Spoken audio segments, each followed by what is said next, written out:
Hey everyone, happy Friday. PC Casual Gaming Dad here, back with some more content here. We are covering. Wait, let's see. Is the stream running just fine? Give me just a sec. I'm just making sure that you are in fact streaming. Okay, there we go. All right, good. We're in business. There was a little hiccup there. Covering some more Ashes of Creation. Okay, continuing on my research series. I expect there'll be a few more of these, including today's.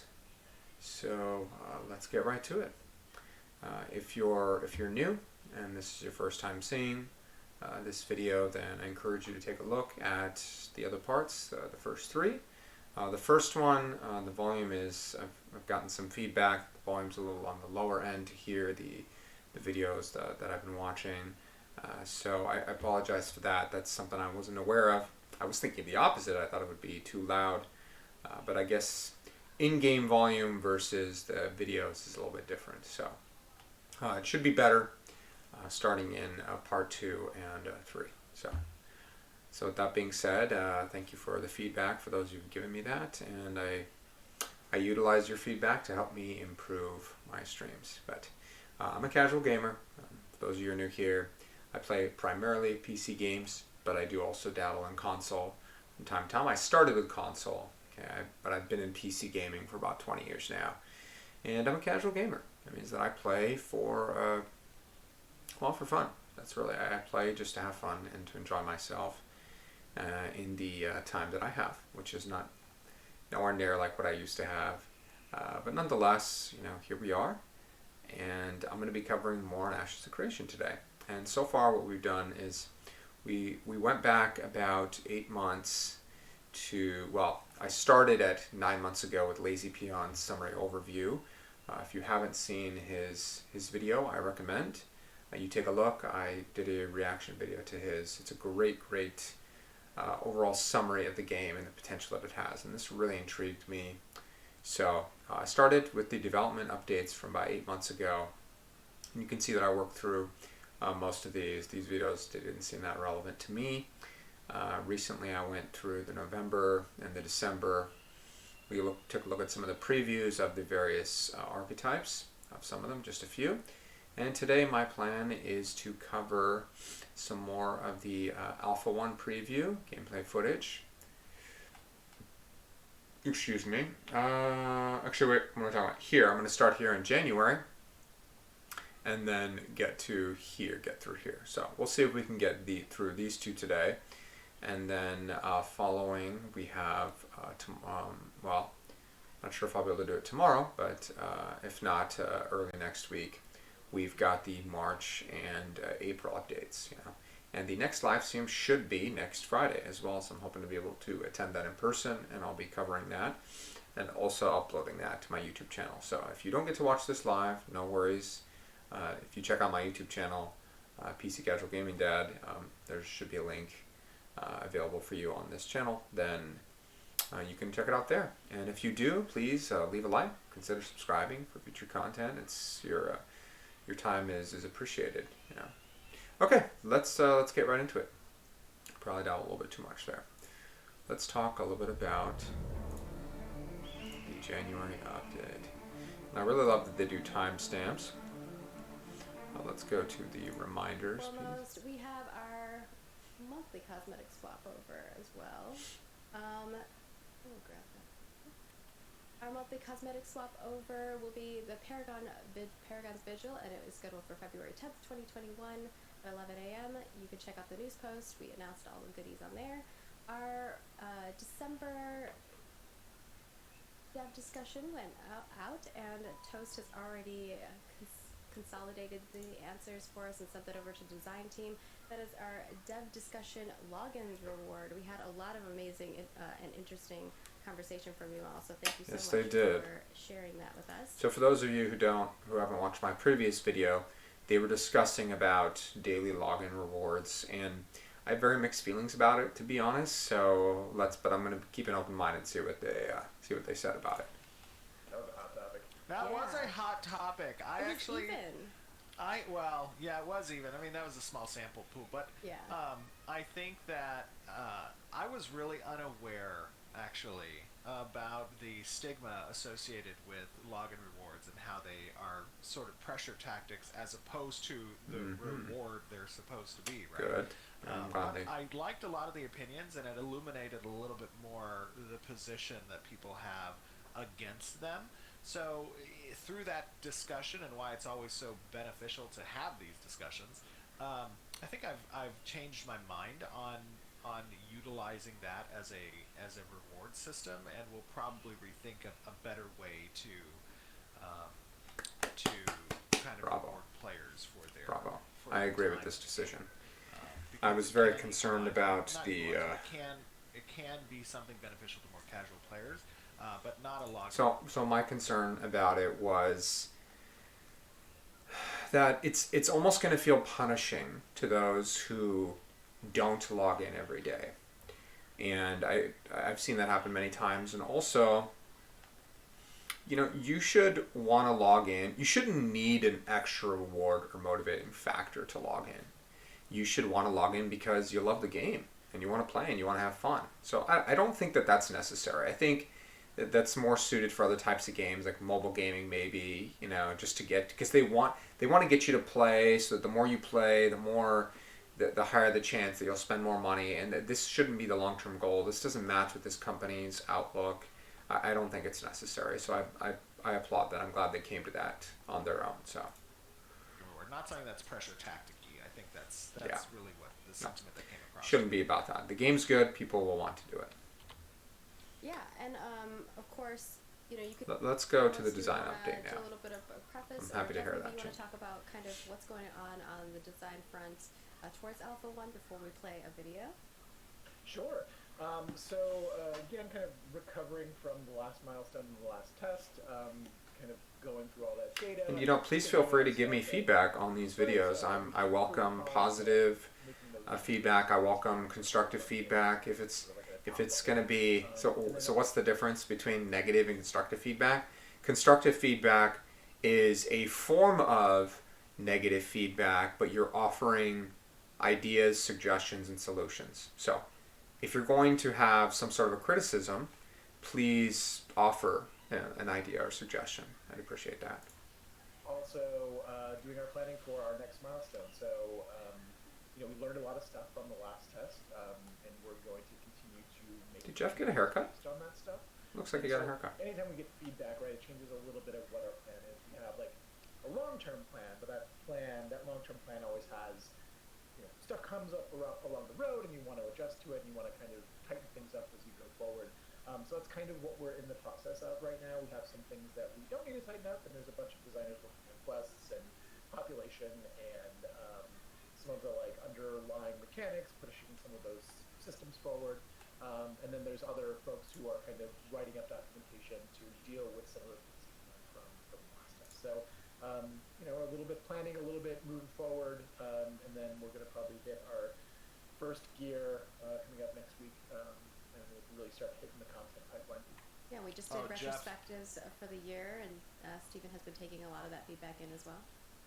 Yeah, so Jeff, I just want to remind you, next week actually is February. I just thought you might enjoy.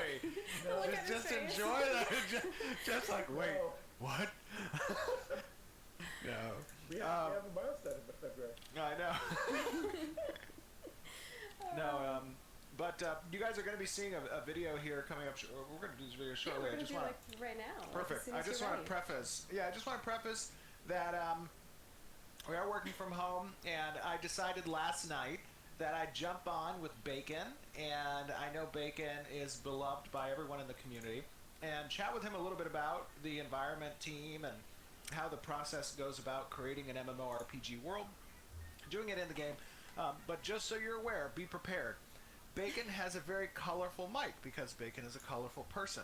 So because of that, you may see some spikes in the voice, and that's okay. Just I put prepare a your compressor on it, ears. so I hopefully it has some, but I could not edit a lot of it because some of it he just peaks and gains. So I apologize in advance. Yeah, did my but best. the obligatory preface here, obviously, is this is this is Alpha 1. This is the preview of Alpha 1.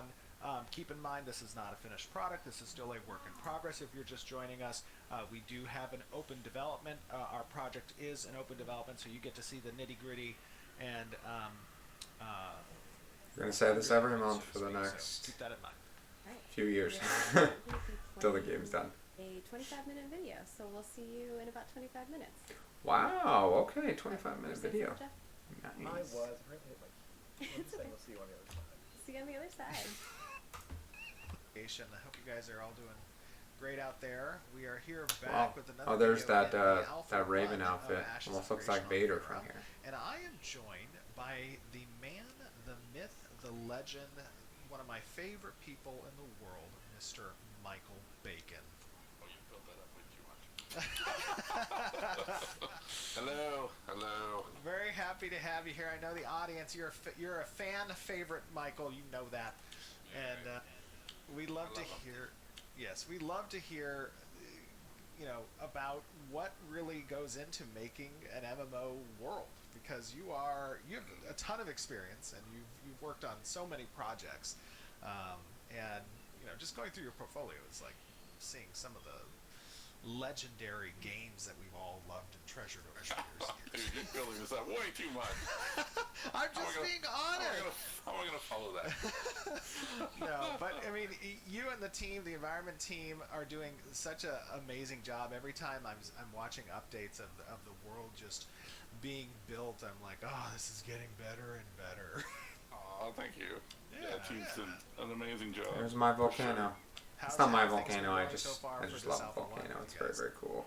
Good. I mean, it's a lot of work. I mean, obviously, it's the biggest game I've ever worked on. But everybody's excited with the work that we're doing, and we really like the way this biome's turning out, which is great.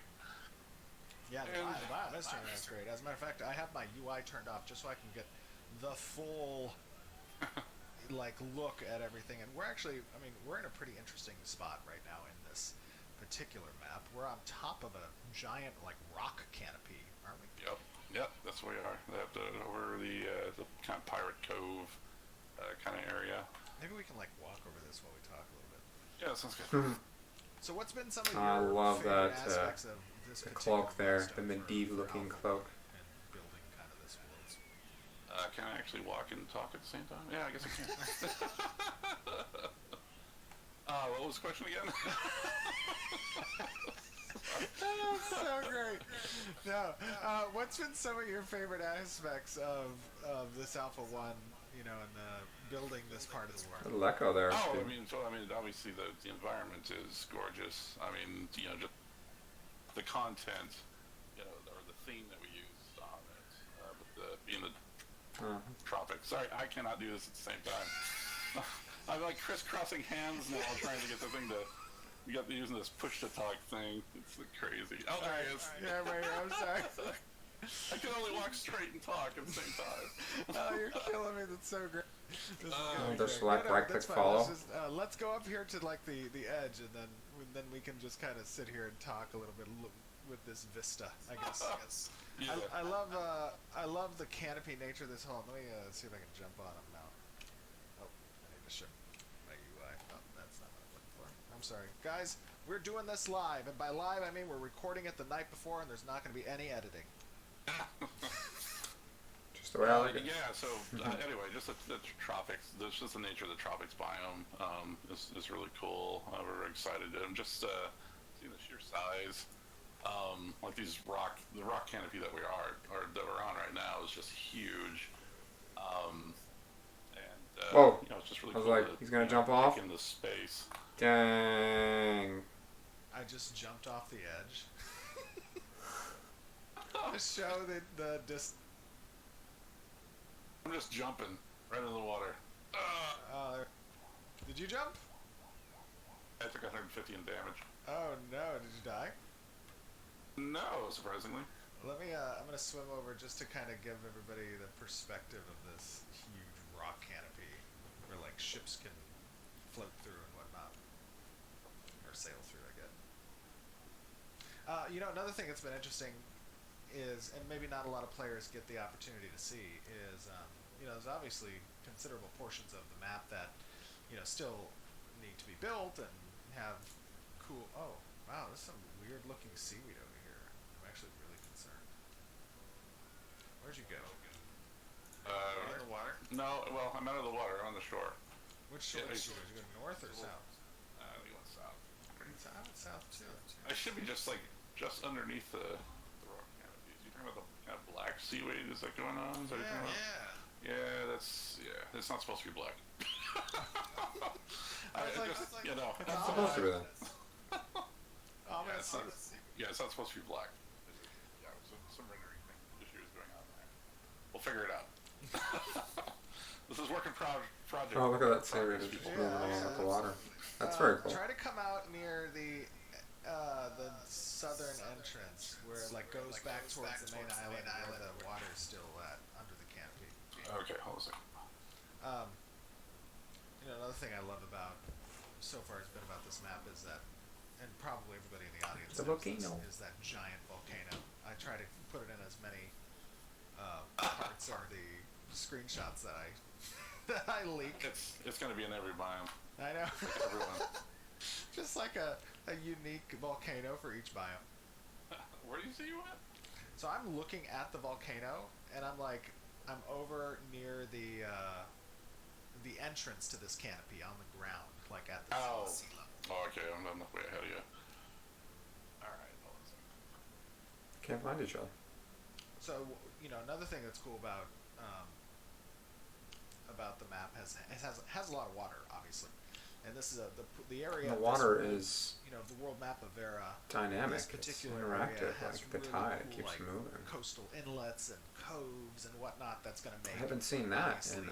ship play pretty fun.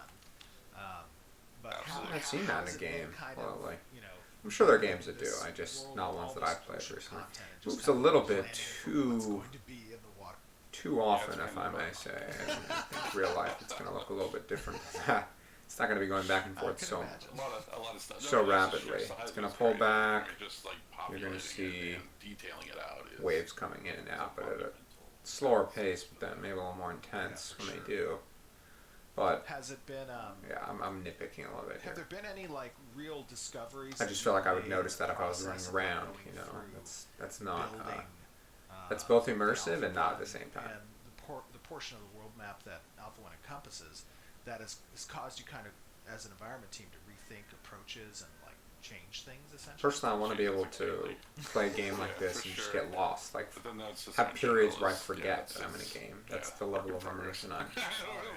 a lot of I'd like, variables going I'm into looking it, for, and just trying to figure out the problems that we come up with. Because I play a game like World of Warcraft and I don't get that immersion at all. Like, Getting everything to work properly. not at all, really. Oh yeah, for sure. Yeah, it's been. I mean, there are ways to interesting kind of see the node enhance that, but system progress, really.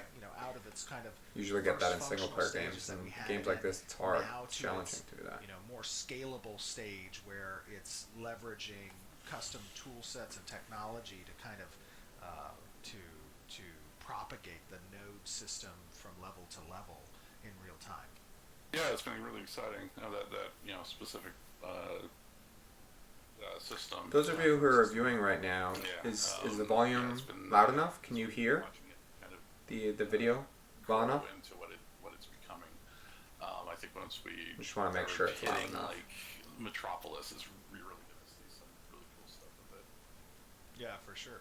And the cool thing, and what was always kind of my concern, I guess, initially when I thought of the node system in the first place, was how we can make sure that the representation of these various cities across the world are going to be diverse and not just cookie cutter kind of representation of what players are going to see and say, oh, this is the same looking human city I saw all the way across the map.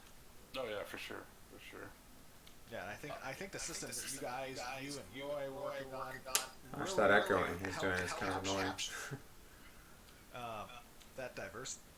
Yeah, I think once we really start getting the layouts, the different layout possibilities, for that kind of moving squared away.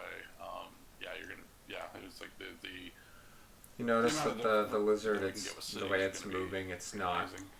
Its feet aren't Good to quite see you, flat so scary. I on don't know where you're the at, actually. sand. In And I'm not in seeing weeds footprints somewhere. behind. Sorry. That's okay. I think I'm No, under there's the Obviously, rocks, lots of work to you do know, with that. You in know. that main all, inlet. all those Let me add come- to let me come into the the main immersion. inlet area No. and try to find. One other thing that's been interesting: how many biomes Yeah, see that are echo? gonna be in ashes? A lot of people are interested. Top your head. I think it was like 20, right? Yeah, I think it's 18. 18. Basically 20. Yeah. It was a lot. Why did you ask him that question if you knew it? Wait.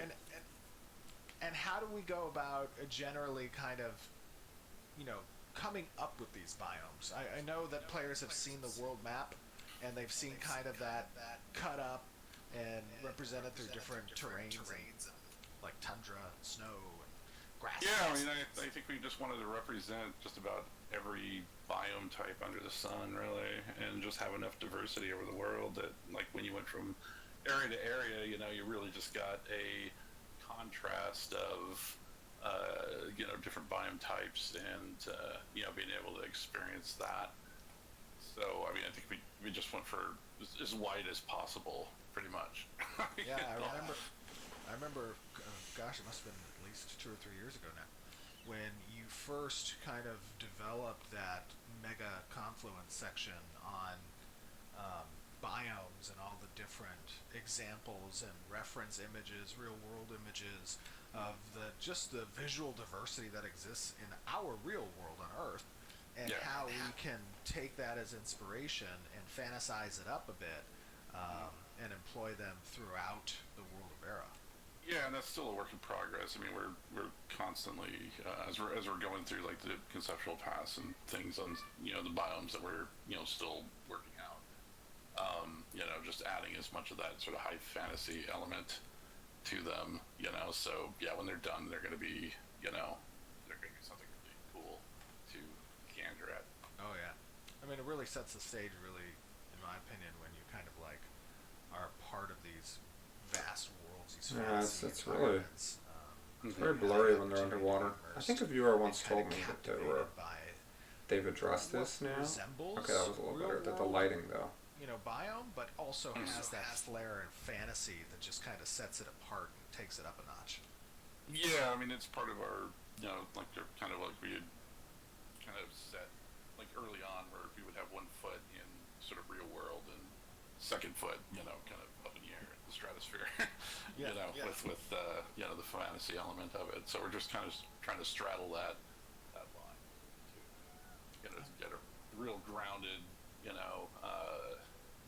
feel of the environments, but then at the same time there are high fantasy elements of it, cool silhouettes that we do with the vegetations and rock formations and that kind of thing, and and really just punching up the amp Right. Just trying to like punch up the environments, in a way that's just like, they're just gorgeous and they're fun to play and Beautiful. they're just super immersive. Fun to play, super immersive, I'm beautiful. directly under Nice. this structure. Where are you at? All right, hold on a second. These guys still can't find each other. I am frozen. Where? I am frozen. I can't move. Oh, really? Yeah, Yeah. let me summon you. Maybe I can do. I have to get off this thing. Oh, why'd you do that? You left him there. Let me see. I gotta swim. Something weird went on. I don't even have anything in my backpack now. Oh, that's strange. Guys, you get to see everything unedited, just real, raw, and awesome. Alright, hold on. Let me see if I can summon you. What are you, Bop? Bop. That's Alright, my character. Let me try to summon Bop. 1 second.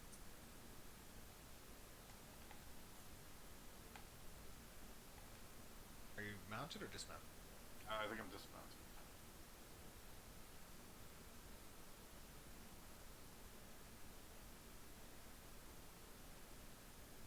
Oh, uh-oh. I did something. And it probably was. Did you get a loading? Oh. No, I got nothing. Oh. Reloaded. I don't think Yeah. it's something. Yeah, I'm completely frozen. I could see the world moving in front of me, but I can't move.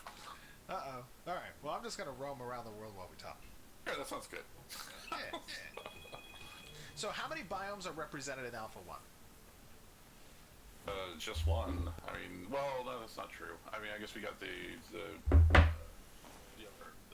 center island Right. that has like Sahara and a few other different types. I think we Kind got of like some. floodplains. Yeah, floodplains. There's we got some snow up in the mountains and that kind of thing. So I guess it's probably like 4 kind of biome types that make up that island, and then the rest of it's tropics. Oh, the seaweed's moving so much. Why Which is is it your moving favorite so so much? far? No water there. Oh, my favorite is this one. The jungle. The jungle. Kind of The jungle tropics. slash Yeah. tropics. Well, this is like not really jungle. It's more like its inspiration was taken from like Bora Bora and Thailand and seashells. Yeah, I love that the kind of work stuff. with the trees and stuff. Who worked on most of this foliage? Is that Mia? Yeah. She's fantastic. She's my sister. Oh, so that's awesome. She's fantastic. No, she's an amazing artist. I've worked with her for a decade, over at Sony, and just all of her work is just amazing. I noticed that something interesting, and saw some commentary from players who participated, thousands of players who participated in our December Alpha 1 pretest, that it's cool to look across a view in a game and literally be able to see like something that is kilometers away, just kind of progress to that area, and it doesn't change, and it's not like an instanced or a wallpaper, and actually like walk up to the volcano or walk to that other shore. Yeah. Volcano, you mentioned the volcano. Like I'm looking at that right now. I just kind of, and the other thing I love, and I know Brian did a lot of work on this for the lighting systems, but eye adaptation as you kind of like approach, the water, and things dim a little bit in the general view, and if you look away, right, it kind of lightens up. Look back. I'm just doing he's also actually done a lot of really cool stuff with like going into interiors and exteriors, and the adaptation stuff working pretty cool on that. Yeah. So one of the things I'm looking at right now, like across this ocean, I'm looking at these kind of unfinished shorelines. You know what I mean? And can you talk a little bit about like from Alpha, when we move out of Alpha 1? Actually, while we're still in Alpha 1, you guys are working on this, but when we move out of Alpha 1, the rest of that world, that 400 plus square kilometers, all that stuff's getting worked on and getting built, and players can see that kind of unfinished aspect of it. Like I'm looking at right now across the. Oh, maybe I can start moving over there and just show. But like, can you talk a little bit about like what goes into that process? How do you guys plan on creating, just like moving in a direction away from Alpha 1 and start choosing which biome to work on next, and what area to develop next? Well, I mean, we have the general sort of layout where we basically take the terrain, the entire 400 kilometers, and like at least get it built in a very rough sort of way, just so we can test and run through like the entire area, the entire world. But then what we're doing right now is we're starting with the tropics, which is what was it, southwest side, and then we'll start spreading out into the other biomes that are connecting to it, kind of like a more organic sort of development environment where we're blending, moving into these other areas that are connected with this, and then we'll just keep doing that until we finally get the entire world kind of put together. So like so in this particular one, we're in the tropics, but if you go north, you're going to be into the tabletop mountain area, which I believe are You just not dwarven. I think those are the Nakua dwarves. I just died. Oh, did you die? Oh, Oh no! how you I die? don't have a resurrection. Oh, it's because of you guys. Oh. Oh, resurrect. Sorry. Yeah, so the Hilltop ones are north of. Yeah. Oh, I don't know if that actually we revealed that. I don't know if we revealed where exactly on the map this was, but now people know. We can't edit it. Sorry. It's okay. It's okay. Okay, just keep going then. If we revealed where ones are north of. Yeah. Oh.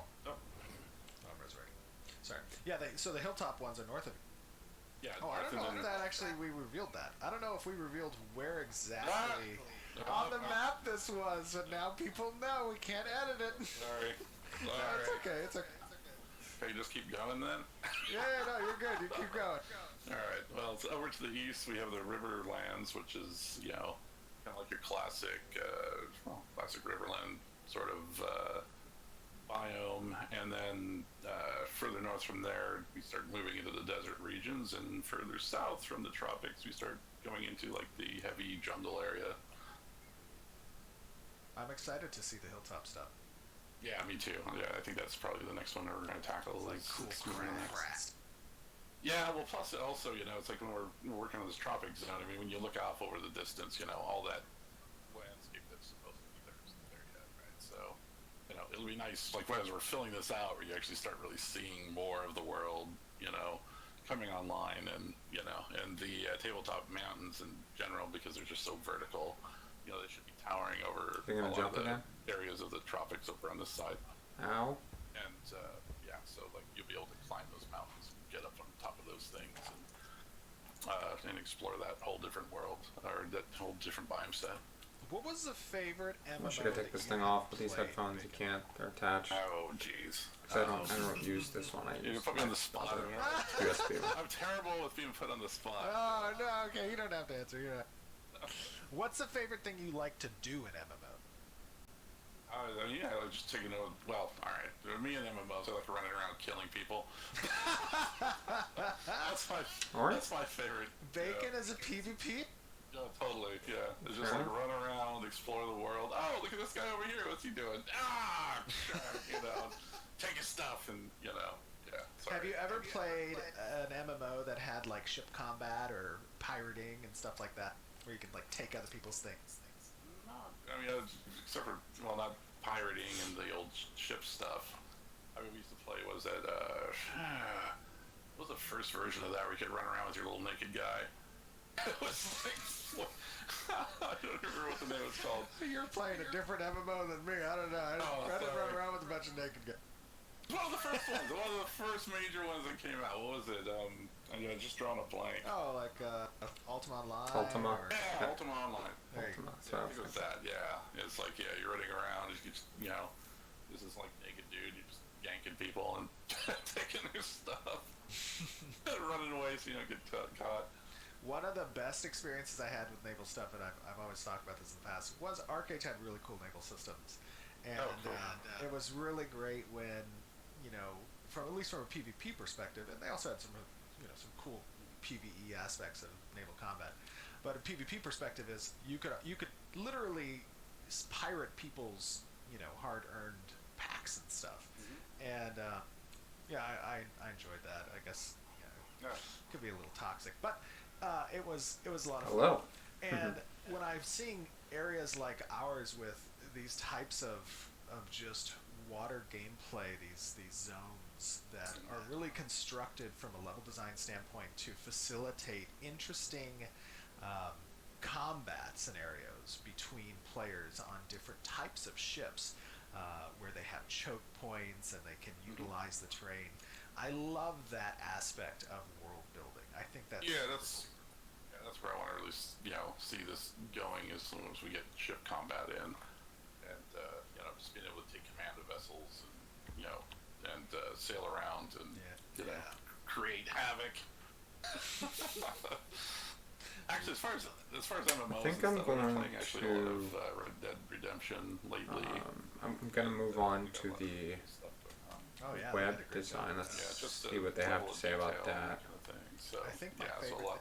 Now, to preface this, it's still being a work in progress, but we are scheduled for a late February launch of the initial site. Now, this doesn't mean all of our features are going to be available, but I have been working really hard on this ever since I started. I've been really excited to get the website going, so a little sneak peek. So first, this imagery kind of gives you like the style of where I'm going with our website. Okay. And a lot goes We've seen this. But that is so I'm going to. That was on my initial reaction video too.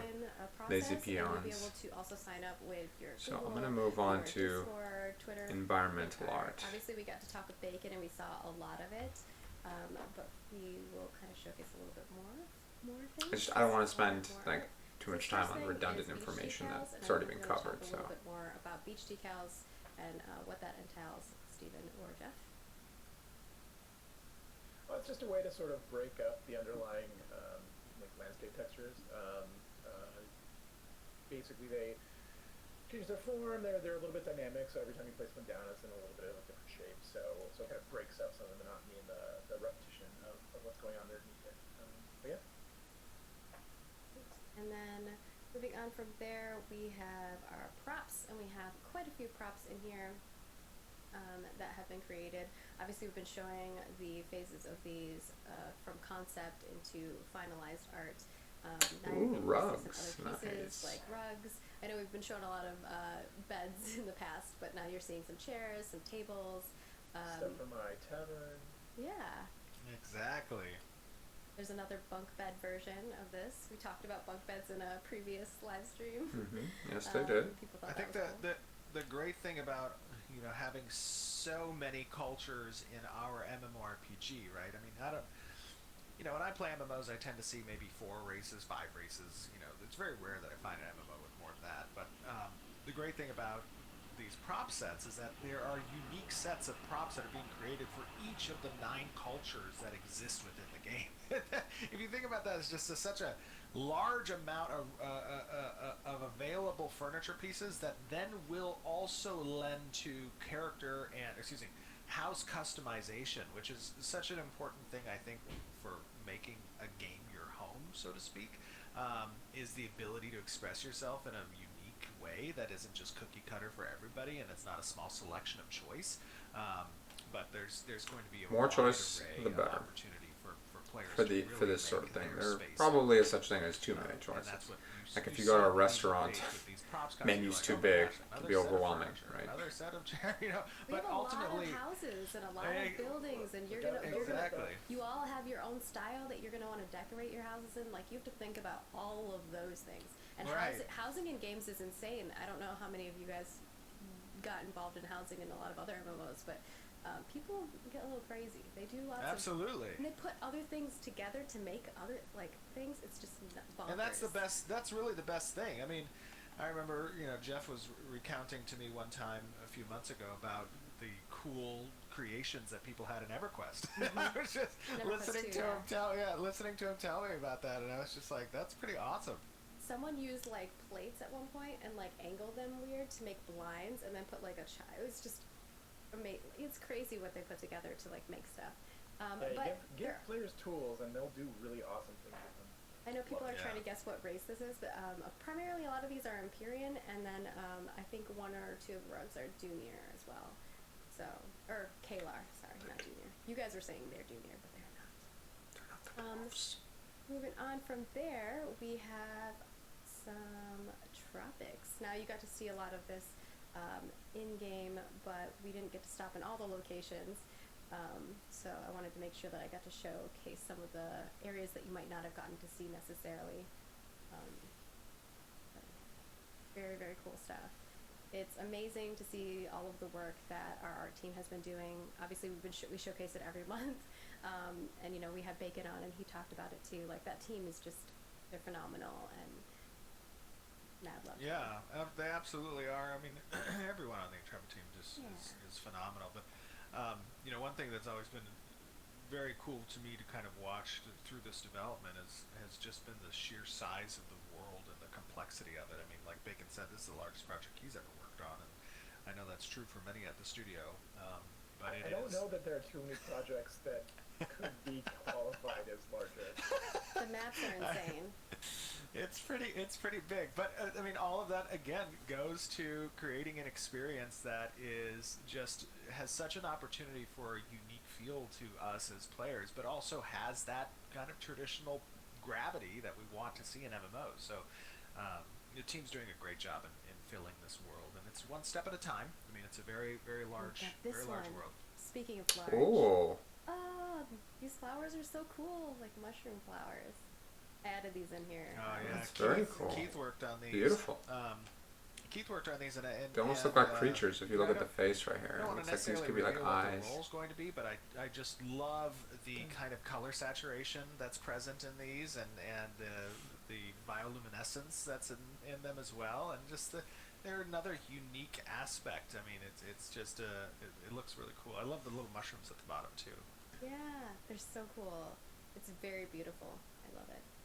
I was telling, I don't remember who I was telling, but I was like, you know, who knows what these trees might do? They could be environmental hazards. They could have some like noxious gas that comes out. Oh, whoops, yeah, it was PI. Could have some tentacles that fly at you. I don't know, but you know, they're cool.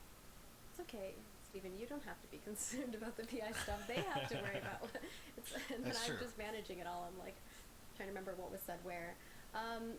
And of course, we're going to move on to our character art, and I think this is a good like segue into that.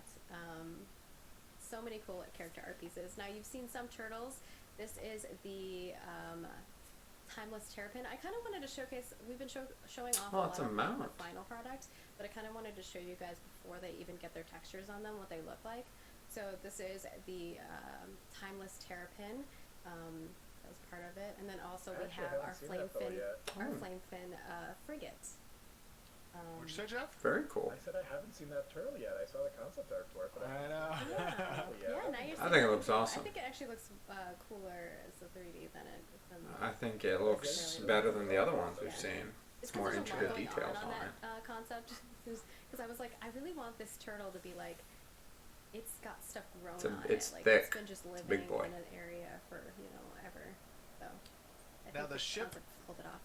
See the ship again. reveal is actually one of the first ships that has begun getting modeled, and there's still some adjustments to the geo, like the bow needs to come up, I think, a little bit. But Atkins has done an awesome job in getting this started, and just to give you some. Just to give you some context on the size, like that is a frigate class ship, so it's not necessarily the largest, but it is a larger one, and you know that's intended to hold roughly a raid worth of. Oh wow, that's cool. Almost 40 people. Raid boats. That, it was really interesting because there's nothing like that concept. So I was like, I want this creature, like showing like a bunch of different angles of the creature and like where I would like it to be showcased on the boat, and then the type of boat that kind of like really meshed well with the style of the creature, and I think they just pulled it off really well. So I'm excited to see it actually like in game. I'm like pumped. Yeah, just to give you guys context also on kind of the, you know, having that many people on a ship, really the intent is for, the ship is in essence a vehicle that has operations on it, right? And there are going to be activities like cannons, for offensive not necessarily things, the captain, defensive? but for them to perform either during combat or during non-combat scenarios that can benefit kind of whatever the strategy of that particular raid is on that vessel at the time. Like maybe like guild boats? Like guilds have to purchase boats, or? All right, and then we have, moving on from there, we're going to show the Corvid Castigator. I know Stephen has also kind of already sneak peeked this before as well. Well, we showed, you know, actually I think we showed that in the past, the Corvid Castigator completed model, but not in game. That's true, that's true. Yeah. Oh no, the next thing I have is Tide Snapper. This is just primarily. Oh, there they are. They're so adorable. Adorable. Cute. Yeah, like the Look at purple them. effects that are Look at on them. the water when Yeah, the creature Jim- interacts with it. Jim Look did at a them. great job. You know, obviously this was some commentary we had seen from players during the test. You know, why doesn't the water interact with my feet? Why doesn't it interact with my mouth? You know, those are It does. Look at that. They're flipping. areas that don't come online usually this early in game development. Obviously, right? These It's are true, these are kind yeah. of things that we address later on. We try to get Like you said, that's polished. They got to get the core systems in and the environment, Pass on this particular and then they get to polish. Polish seeing is, the water effects kind of react with its actions. you know, Yeah, and then this is late the beta, alpha. Castigator, We saw this. 3D models are made to. The Medivh. I'm calling it the function Medivh of outfit. in It the reminds me our of last live Medivh stream from as World of well. Warcraft. That But I think they added an character, extra the movie. NPC They're from very the lore. excited about it. The outfit on the back. And Steven Yeah. actually showed an in-game screenshot. Whereas on the social, beak so kind of looks definitely like a check out our plague social doctor, media, you know, like you'd see in and like actually Darkest see it in Dungeon game or as well. And you saw it another game. we Even were WoW actually thinking has for a moment. the For a hot same minute. Until we- Yeah. until we lost creepy it. plague doctor look. And then we have this The junior rogue dwarves. set that is looking pretty amazing. I know, Stephen, you had some kind of conversation you wanted to talk about this, like with in regards to like leveling up and attaining new armor and things of that sort. Oh, sure, yeah. So, these are examples kind of lower level gear. We're doing a little bit of an audit and rework on some of the gear that's been seen. Oh my gosh, it is raining cats and dogs. It really is. It is, yeah. Oh my gosh. But we're doing a little bit of an audit and rework with some of the starting gear that's present in the current alpha in anticipation for the alpha in April. And this is an example of some of the junior robes that are going to be present. And really the character team just does an amazing job.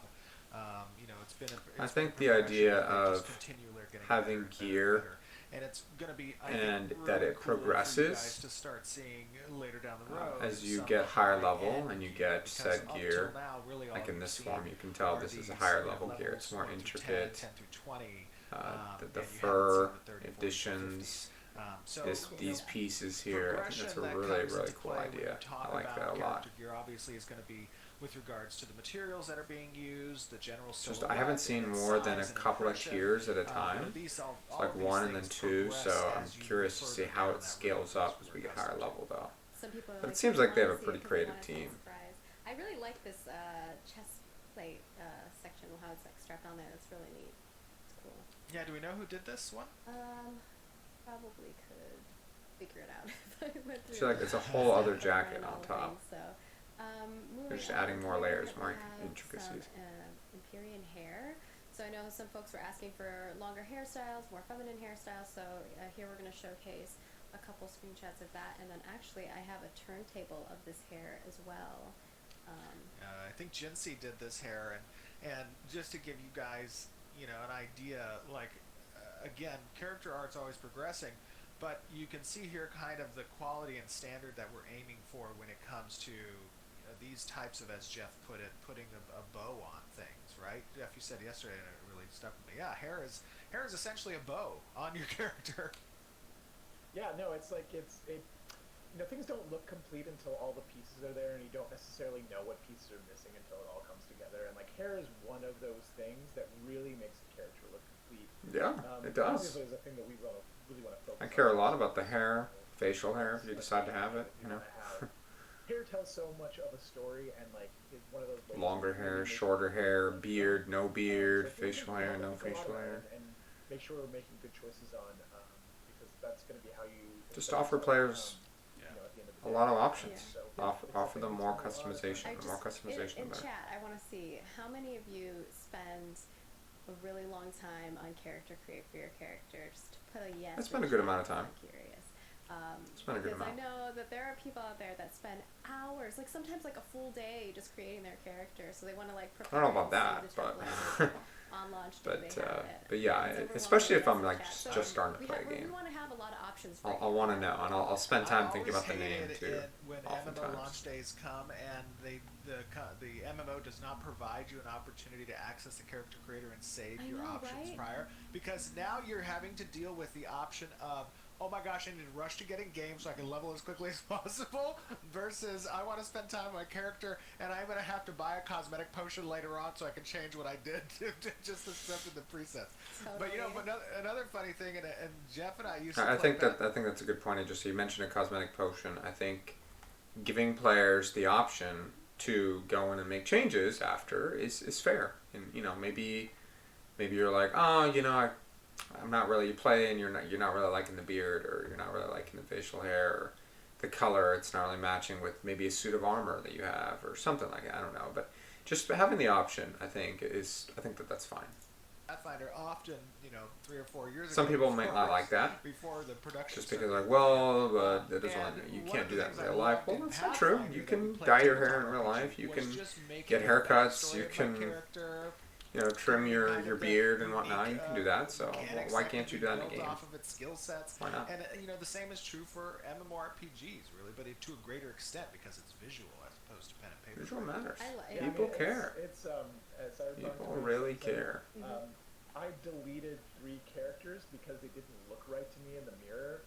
Even though you never really see your character, like they just didn't look right in game, and I had to go back to the drawing board. Like, you need it.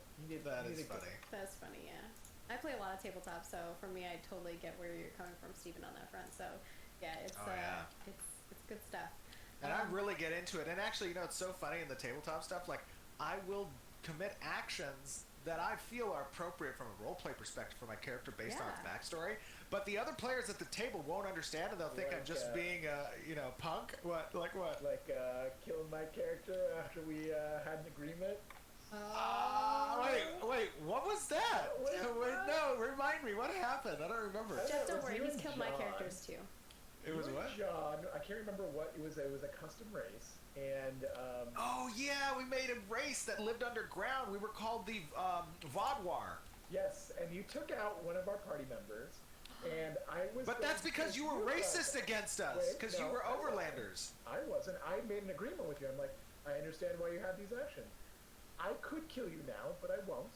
Let's keep moving forward. And then when I was sleeping, you killed me. Well, to be fair, I could kill you now is a veiled threat, and we had to kill you because we can't just let somebody who thinks they can kill us live.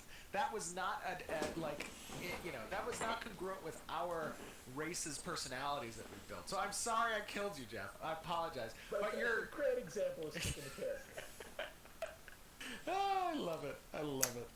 Shots fired. Oh, great. Stephen has killed many a character. I feel like probably Montes and Brontes are missing each other right now. You ruined a family, Stephen. Montes and Brontes No, were too powerful. They were like some die-hard, cheesy character barbarians that you and Brian made, and it was just an affront to the campaign. They had to die. Come on. We were shield bros. We were... Little power gamer. Although to be fair, Jeff is the worst power gamer. We I were will say told that. to make Brian a character who we... Yeah. Did he really? Yeah. We were told to make powerful characters because they're probably going to die, and you made us make like 5 characters, so... Oh, that's great. Yeah. Sorry, I derailed the Okay, conversation. it's fine.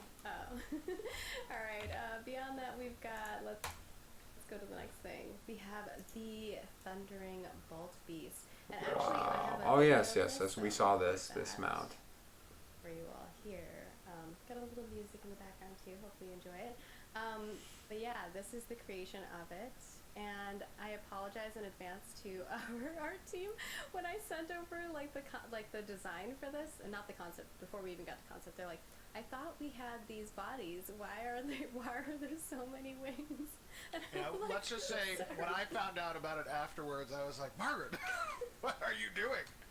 Look, I'm following the guidelines now. I just got really excited, and I wanted to create this monster. But to be fair, what you're seeing here from a scale perspective for the writer is not going to be the accurate scale of a tier 2 mount. This would be, so this is an example of a mount that's tier 2 that you'll have as skins, and some people purchase this, but it can be applied as a royal mount as well. And essentially, if a royal mount is available to you because you're either a lord of a castle or mayor of a metropolis, we're going to scale up the applicable skins so that they can be used as the royal mount as well. And this is a version of the royal scale.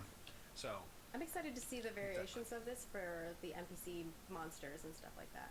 I think you guys are gonna have fun with that. So yeah, you're just buying skins. You're not actually buying access to a flying I'm mount, excited because that to would see be like kind of what you guys design as far that as would be pay to win, and monster they don't abilities want to and do whatnot. that. So It looks you have to like, be able to have so, access to I'm it very excited and to see be able the to use animation come skins. to life for it.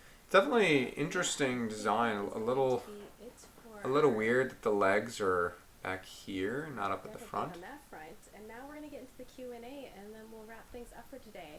So if you didn't already know, we always put up, well, usually we put up a Q&A over on our forums, and Toast, our lovely senior community manager, who's amazing, Lieutenant Toast, always kind of puts together the answers for people. So even if your answers don't get or even if your questions don't get answered here, she does an amazing job I'm going to trying take a to look at answer their as many as forums that she right can now. on the forums. Now, not all of them are going to get answered, but If they're repeated ones that we've answered like a million times already, she's usually pretty good about getting those to you guys. As well as I noticed that some of our community has already been doing that, so thank you. That saves time on Toast's front too. So please keep doing that, it helps us a ton. But our first question here is going to be from Hicks Haxon on the forums, and this is regarding tavern NPCs. Will tavern NPCs only be able to sell items from players, or will they be able to buy items as well? Buy items, as in, will Like you can player be sell items to them? Yeah, and merchants in general will have a sale interface that players can utilize to offload either inventory items they own or whatnot. Yeah, sell items from players, or will they be able to buy items as well? So essentially, the way that the tavern NPCs are going to work is you'll have patrons of either in-node taverns that will have the ability to list items as part of that NPC's merchant store, and those items will mainly be around food and drink and those types of craftable things that are relevant to these taverns, and those items will grant buffs based on proximity. And then additionally, players can build taverns on their freeholds. We've discussed this in the past. They will list their craftable foods and drinks and whatnot with their NPC at that tavern as well, and players who interact with that can purchase them, have a drink at the tavern, eat some food at the tavern, and that'll give them a buff for a period of time as long as they remain proximity of that freehold. Anything else you guys want to add on that front? Jeff, do you have any additions? No, not really. I mean, again, you're going to probably want to sell items to other players more than necessarily tavern merchants, but they'll be there as well. Alright, our next question is from Digital Wind and Dara Chris, and I apologize in advance if I say anyone's names wrong. This one's regarding marriage. How might marriage affect housing? Will our freeholds still be separate or merged in some way? The freeholds will still be separate. We're talking about what benefits marriage system brings to players, essentially. Yeah, I think it's more so. But on the front of like permissions for your housing and freeholds, you'll be able to set those, just to preface that part. So one of the big benefits that comes with marriage, and we haven't really discussed entirely what the ancillary benefits will be, but I'll tell you one of the big ones. One of the big ones is that there will be a family system in the game, and that family system will have a limit, but the marriage will add a +1.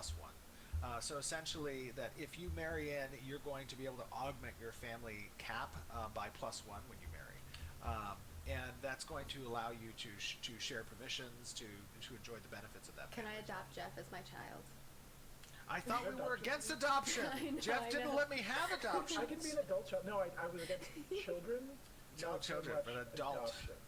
Okay. Adult adoption, but not child. Okay. I thought we were doing the whole children at orphanage thing. No, we're not doing that. Oh, okay.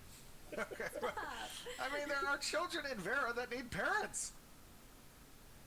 Because they lost them to a fire. Yes. Oh my gosh, I'm sorry. To go back to the marriage, did you have any other benefits that you wanted to talk about in regards to that? Or leap of do they faith. relate to freeholds or housing or anything?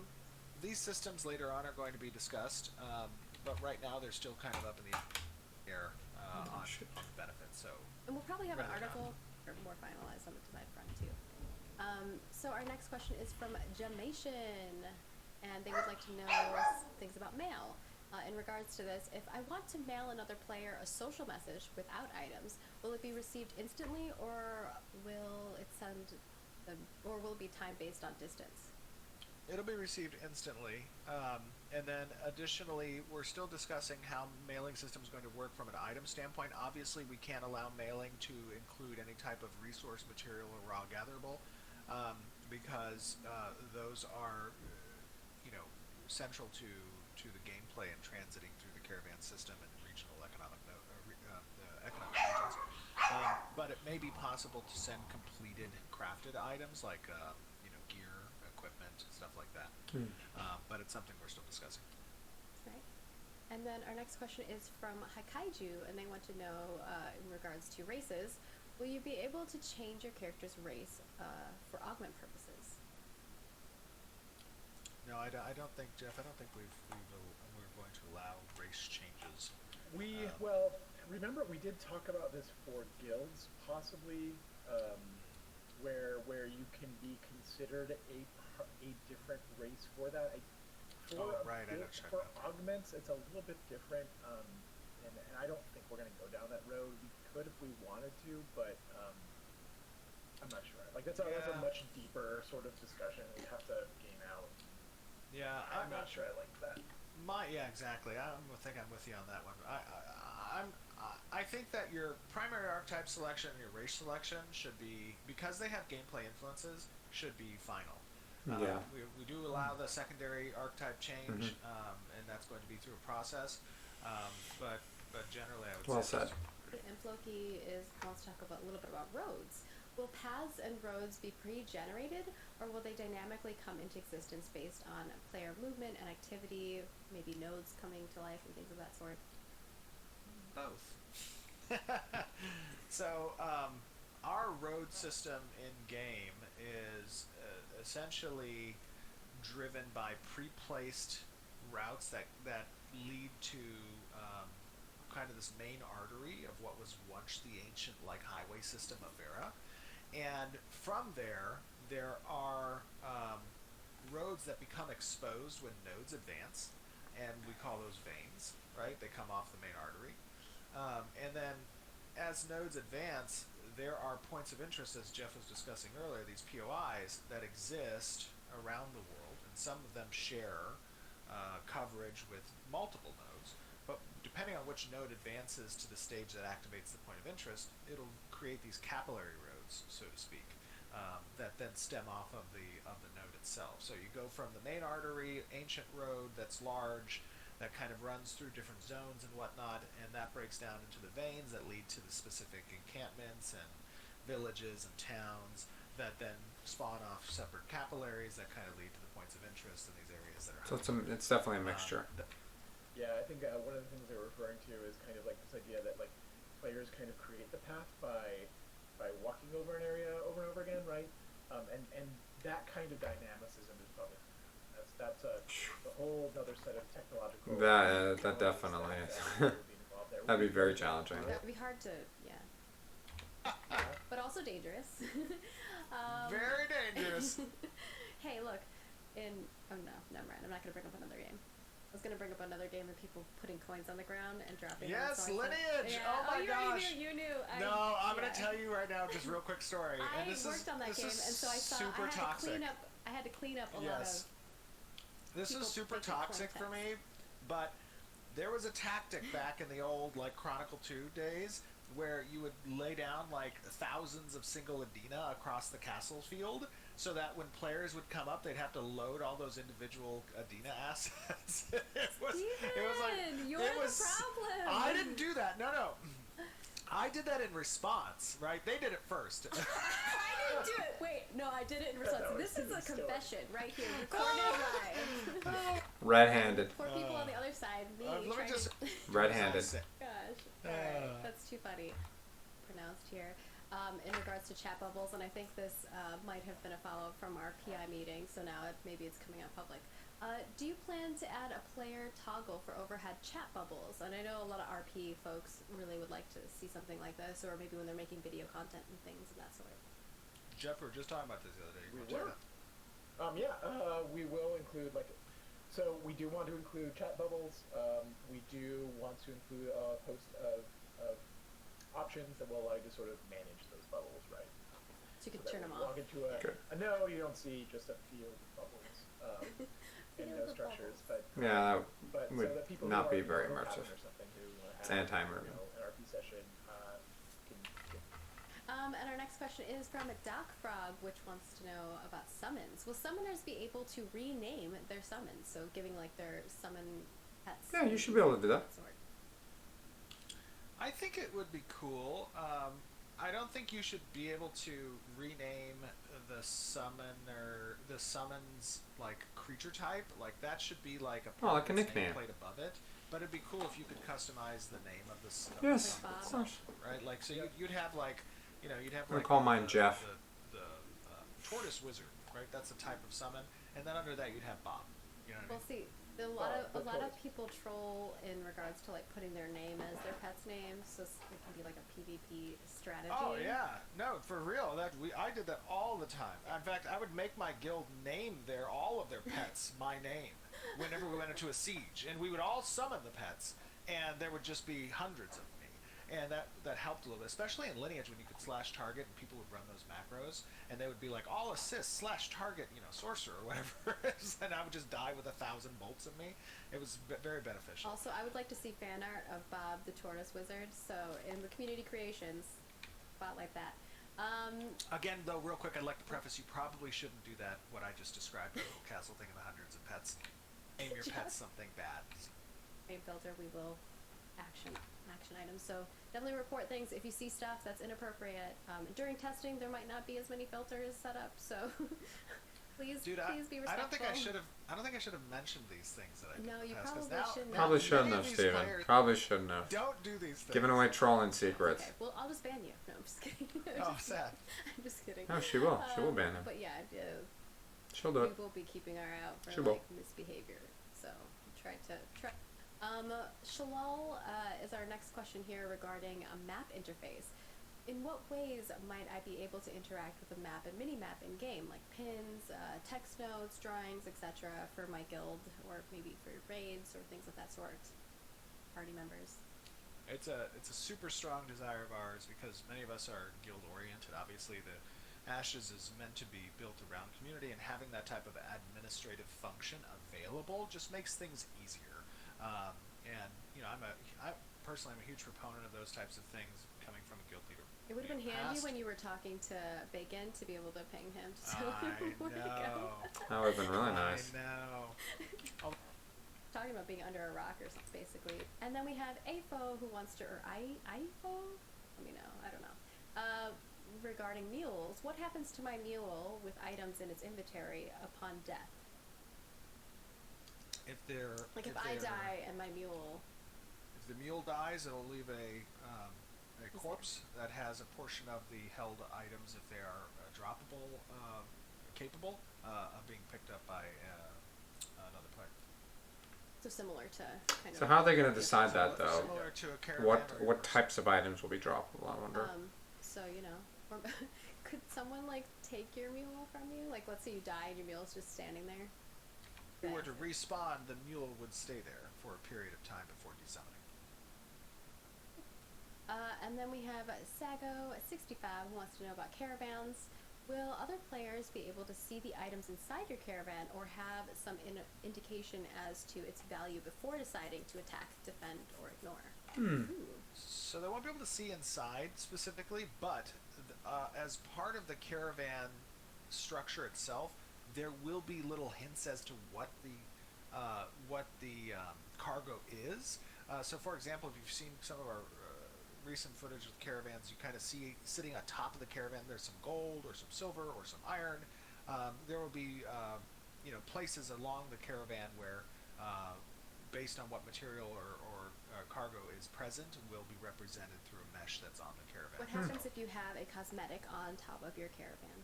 There will be portions of the cosmetic that are identified as having descriptor material that's placed on that cosmetic. So even the cosmetics will have places where the cargo will be represented, little subtle places. Interesting. Okay, cool. I figured that our January development update was a long one as well, but hopefully you all We should just say these enjoyed are an hour and a half. Okie dokie. That was pretty good. That was pretty good. This one was like 2 hours. Was it 2? No, Yeah, it's yeah, only 12:30. My faith in this Oh, game. well, no, Thank it's you. true. Thanks, Because Steven. I start early Thank for you. The stream Oh, started. yeah, so Like- my stream is longer. True, it is like an hour and a half. Let's see what pretty they much. Well, said. the goal is to have like them a be an half hour. hour. Yep, that was Yeah, great. it's like usually- That was a good turnaround. Thank you for not doing that. Okay. Tropical biomes in 4K. When was this? Oh, that's what we just saw. Okay, February Alpha 1 preview gameplay update. 31. Well, this is... We're just going to do this one because this includes everything. And, let's see. Design update. I was gonna say Okay. no. I was just gonna segue into the fun update that maybe some people noticed this morning. Yeah. take So speaking of that, not only is my team, we're getting like a junior community manager, some more CS support, and social media manager. Social media. We're also we've been working with Valor, which you guys have heard already, and they have been doing some amazing stuff with our website. They have. In fact, let me give just a quick shout out. So those of you out there who might be in the enterprise industry and business and need technical support and or web development support, I would give a major shout out to the Valor team, Valor Software. They're located primarily, I believe, in Ukraine. They have a great dedicated team of professionals, and they have a rollout team for sure. Yeah, really nitpicky, but they just immediately fix it and make changes, and I think go for as well for like our branding. Valor They do a Software. Great job of like You heard it. incorporating that into the changes that they make. Got everything here because I don't want you to see all the stuff, but There's the it's a website. little bit more clear what testing phase we're in. Main homepage that we're doing. Right. we can go to any And news just articles. and just so you guys are aware, obviously, we have a lot of features on the plate that we want to include in the website. That it's not just quality of life features, but also some pretty in-depth, fun integrations to the game as well. Yeah. This first rollout is really more front-facing, right? It doesn't have those deeper features that we're going to be incorporating with our designs. But it gives an opportunity for us to have Your a soft launch wallpapers, I'm gonna have to essentially check of that out. this more marketing-oriented front page of the website.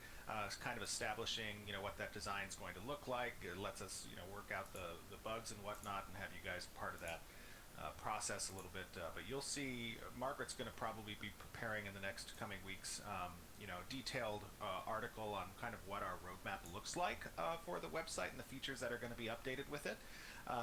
And I'm sure that that's going to get you guys excited, because I think we're going to go a little bit beyond the norm of what MMORPGs and or even just game studios in particular offer through their web presence. Yeah, obviously this has been a huge passion project for me personally. Ever since I started, I've been telling Steven I wanted a website. So happy tears from my perspective. But yeah, I don't want it just to be like a site that's there. I want it also to have some functionality. Like Steven was saying, we'll talk a little bit more about this in that article. We're also going to have a lot of information on the site. Right now I know that it doesn't have a lot. We actually have some segments that have game information, lore, we'll have classes, we'll have race details and all of those things, and also there will be phases of those pages too. So as we Okay, get more in there's depth with our classes, those we'll will have be more of there. those details, icons of images, things like that. But to start with, it might not be as in depth. Right. Like for instance, the races. Right now, maybe it'll just be an icon with a little blurb, but later down the line, it'll be an image of different genders and more details. And then later down the line after that, it might be a turntable where you can like spin the character around, and maybe down the line even further, you'll be able to like create a character, right? So those are type of the things that we want to like slowly progress with it. And then My God. on No, I'm just the guild, I know the Valor peeps are crazy. They have some amazing ideas too. And on the guild front, I know that that's kind of like the main structure of MMOs, right? Like that's how we communicate, that's how we keep in touch. I think a lot of what functionality we want to have there, and I think you guys have said a lot of these things in that feedback thread that you gave us, which a lot of help. So thank you. It's providing you ways to recruit new people. Having a page where you can schedule events, show which types of classes you're looking for, what type of guild you are, being able to have that public or private, that type of thing, so that you can keep in touch with your homies, even on the web page, even if you're like not necessarily at your PC, right? You can do it on your mobile phone. So there's a lot of functionality that we do want to incorporate. Yes, that is the website. I'm very excited. We hope that I you know all are people- liking it. Yeah, It's looking so good. it is looking And good. We the needed shop it. is getting an update. I know there was a lot of questions about that. The shop is getting an update. It will be much better. You'll be able to see all the icons and the images of the items and things like that. And then also the account page and your profile page is gonna have some changes. I know one of the main things that people want to know is, for instance, their referrals. There's gonna be a lot more information there for you for your referrals. You'll be able to like select a date, time frame, and stuff like that, so you can see details. So yeah, there's a lot more stuff coming down the line. We understand that those are things that you guys want, as well as content creator program details will be available there as well. Speaking of things that people want. Yeah, I know they want gameplay, so let's transition to that, which is first let's talk about the tests that just happened. Let's talk about. Oh, sure. Yeah, we could talk. Yeah, okay, that sounds good. Because so I think just that's a good preface for. yeah, absolutely. So let me give just a little update. We did have our second preview test that was last weekend. And we did hit some snags. That's okay. That's a good thing, in my opinion. And right now, this week, we have spent the majority of this week countless hours deep diving into those snags and deploying fixes for them. We will likely be having some additional spot testing with our ND8 Alpha 1 testers. That's a big probably starting she's early got next there. week, I'm going to imagine, in order to address some of those issues. As a result, I know that I had mentioned I would give an update on the reopening of Alpha 1 sales. At this moment in time, I cannot commit to reopening Alpha 1 sales, so we're going to wait to see if we can get over those issues in a relatively short period of time, and then I will come back and give you guys an update on that front. Mainly to speak a little bit about what we experienced. We are obviously trying to push as much as possible getting higher concurrencies on the servers. And with that, we do some changes on the networking side in order to facilitate those goals. And it's a step-by-step process where we make changes, we collect data, we analyze the data, we deploy fixes, we make additional changes. This is what the iteration process looks like, at least from a technical perspective, and how we want to accommodate what our overarching architecture goals are. So I can't tell you guys enough how important it is that we have testers who are participating, live testers outside of our simulated player testing that we obviously do internally, but having live testers who are capable of jumping in and spot testing on that front really provides us with data that is just immeasurable. It's real data too, yes. and it really helps us out. Absolutely. So what I will tell you guys is this, obviously I've said this many times in the past, our goal is creating the best possible MMORPG that we can. That process, it is a process, and sometimes there can be some setbacks, and we're going to address those, and we'll keep you guys updated. That's the whole purpose of this transparent development process. We have our monthly updates where I will come to you and kind of keep you updated on what's going on. Margaret and the community team does a great job with the articles and posting on social media to keep you guys updated as well. So we will keep you abreast of what the progress looks like from those spot tests, and if there's additional news to come for Alpha 1 participation in the future, we will be we'll bring that to you as quickly as possible. We can talk a little bit more about the test after the gameplay, I think, but yeah, generally, I mean, things are going very well from the development side. Let's The test was last week. see Well, the it was just a gameplay. week ago. Yeah, it's been busy. We've been hard at work. I've always, one of my is to, I think, software development community, and you're a support, so to speak, that we've all experienced. That's a very important aspect, and it gives us confidence as developers to continue working hard, making sure that we're click on some skills here and there. I moved from like a gamer to like a dad or something. I don't know. Toast and I were giving Steven a lot of shit for Good, I'm glad. Unbelievable. All right, I think we could. I've uploaded it to our YouTube channel, so after the stream, we'll probably go live with that video, and you can watch it in 4K again if you wish as well. Monthly update with your regularly scheduled 4K recording in Ashes of Creation's Alpha. No, my monitor can't even do that, so no point by for me. 3 amazing developers on the Intrepid Just team. 2560, Mr. 1440. Autumn Puri, is it Puri? 2K. Puri? It's Pyre. There's the Pyre. volcano. Everyone gets it wrong. Oh, okay. Yeah, it's fun. Well, this is actually Mr. Adam Pipich, who is an engineer on Ashes of Creation. Welcome to the stream. Thank you. It's good to be back. It's always fun to do these with you, so I appreciate it. Yeah. And then we have Mr. Slurpee, also known as Alex Cadoli, an engineer on Ashes of Creation. How you doing, buddy? I'm doing pretty good. I see you got the Corvid Castigator mask on. Oh, yeah. Are you I'm able ready. to breathe underwater with that? No. I'm protected from the plague. Nice. And then we have a new addition, Mr. Trad Thompson. How you doing? Dread. Good. Good to be here. I'm gonna stand for just a newer on minute. the team, so this is my first participation in the stream, but excited to finally get to do one of these. That's right. How long have you been on the team now? I was just talking about it earlier today, but I think it's been about 4 months now, so still Stretching. pretty fresh on here. Wow. And you came from, was it Cryptic? Yep, Cryptic Studios. Nice. Just working on the Magic project. Ah, very cool, very cool. Well, guys, I think we're gonna just kind of, run around together, chat a little bit about the testing this last weekend, also about what you guys are up to.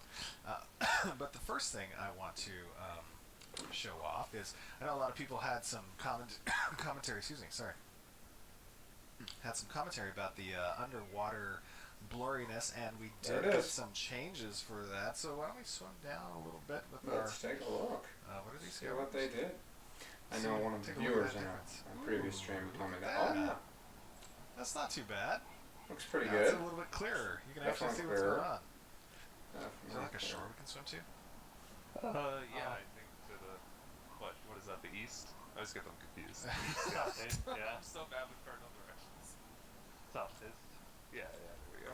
Yeah, this looks Try much not to better. drown. Yeah, just try to not drown. This looks much better with the. I'm not actually getting a breathing tick. It's not a bad idea to stand up every once in a while. I haven't been doing that with the streams all day, and I feel I a definitely little am achy today. now. As young as I used to be. I know. Feel a little bit achy. Sometimes you're leaning, crunching, you don't even notice it. Why are we not A using little our tense in the shoulders here. That's not really tense. Oh yeah, we should use this. Well, I like the way that these guys swing their tail back and I forth. do like that as well. Should Yeah, get it's 4 like different the tail mounts next time. movement. That'd be pretty sweet. Yeah, but Mount that should be in showcase. unison. I feel like they've seen most of them though. There was like a aquatic mount video you guys were doing not too long ago. Oh yeah, we were showing off the little tide snapper. I am now on land. Oh, I love how fast these guys are. Getting attacked by otters. Oh, what happened to you? Tide snapper versus tidebreaker. Link. I might have to kill these things. You're just dragging a whole bunch. Okay, I can hand those. Alright, let's see what you got. Those crabs have a defensive buff that's pretty strong. Hey, it's pretty good EXP right there.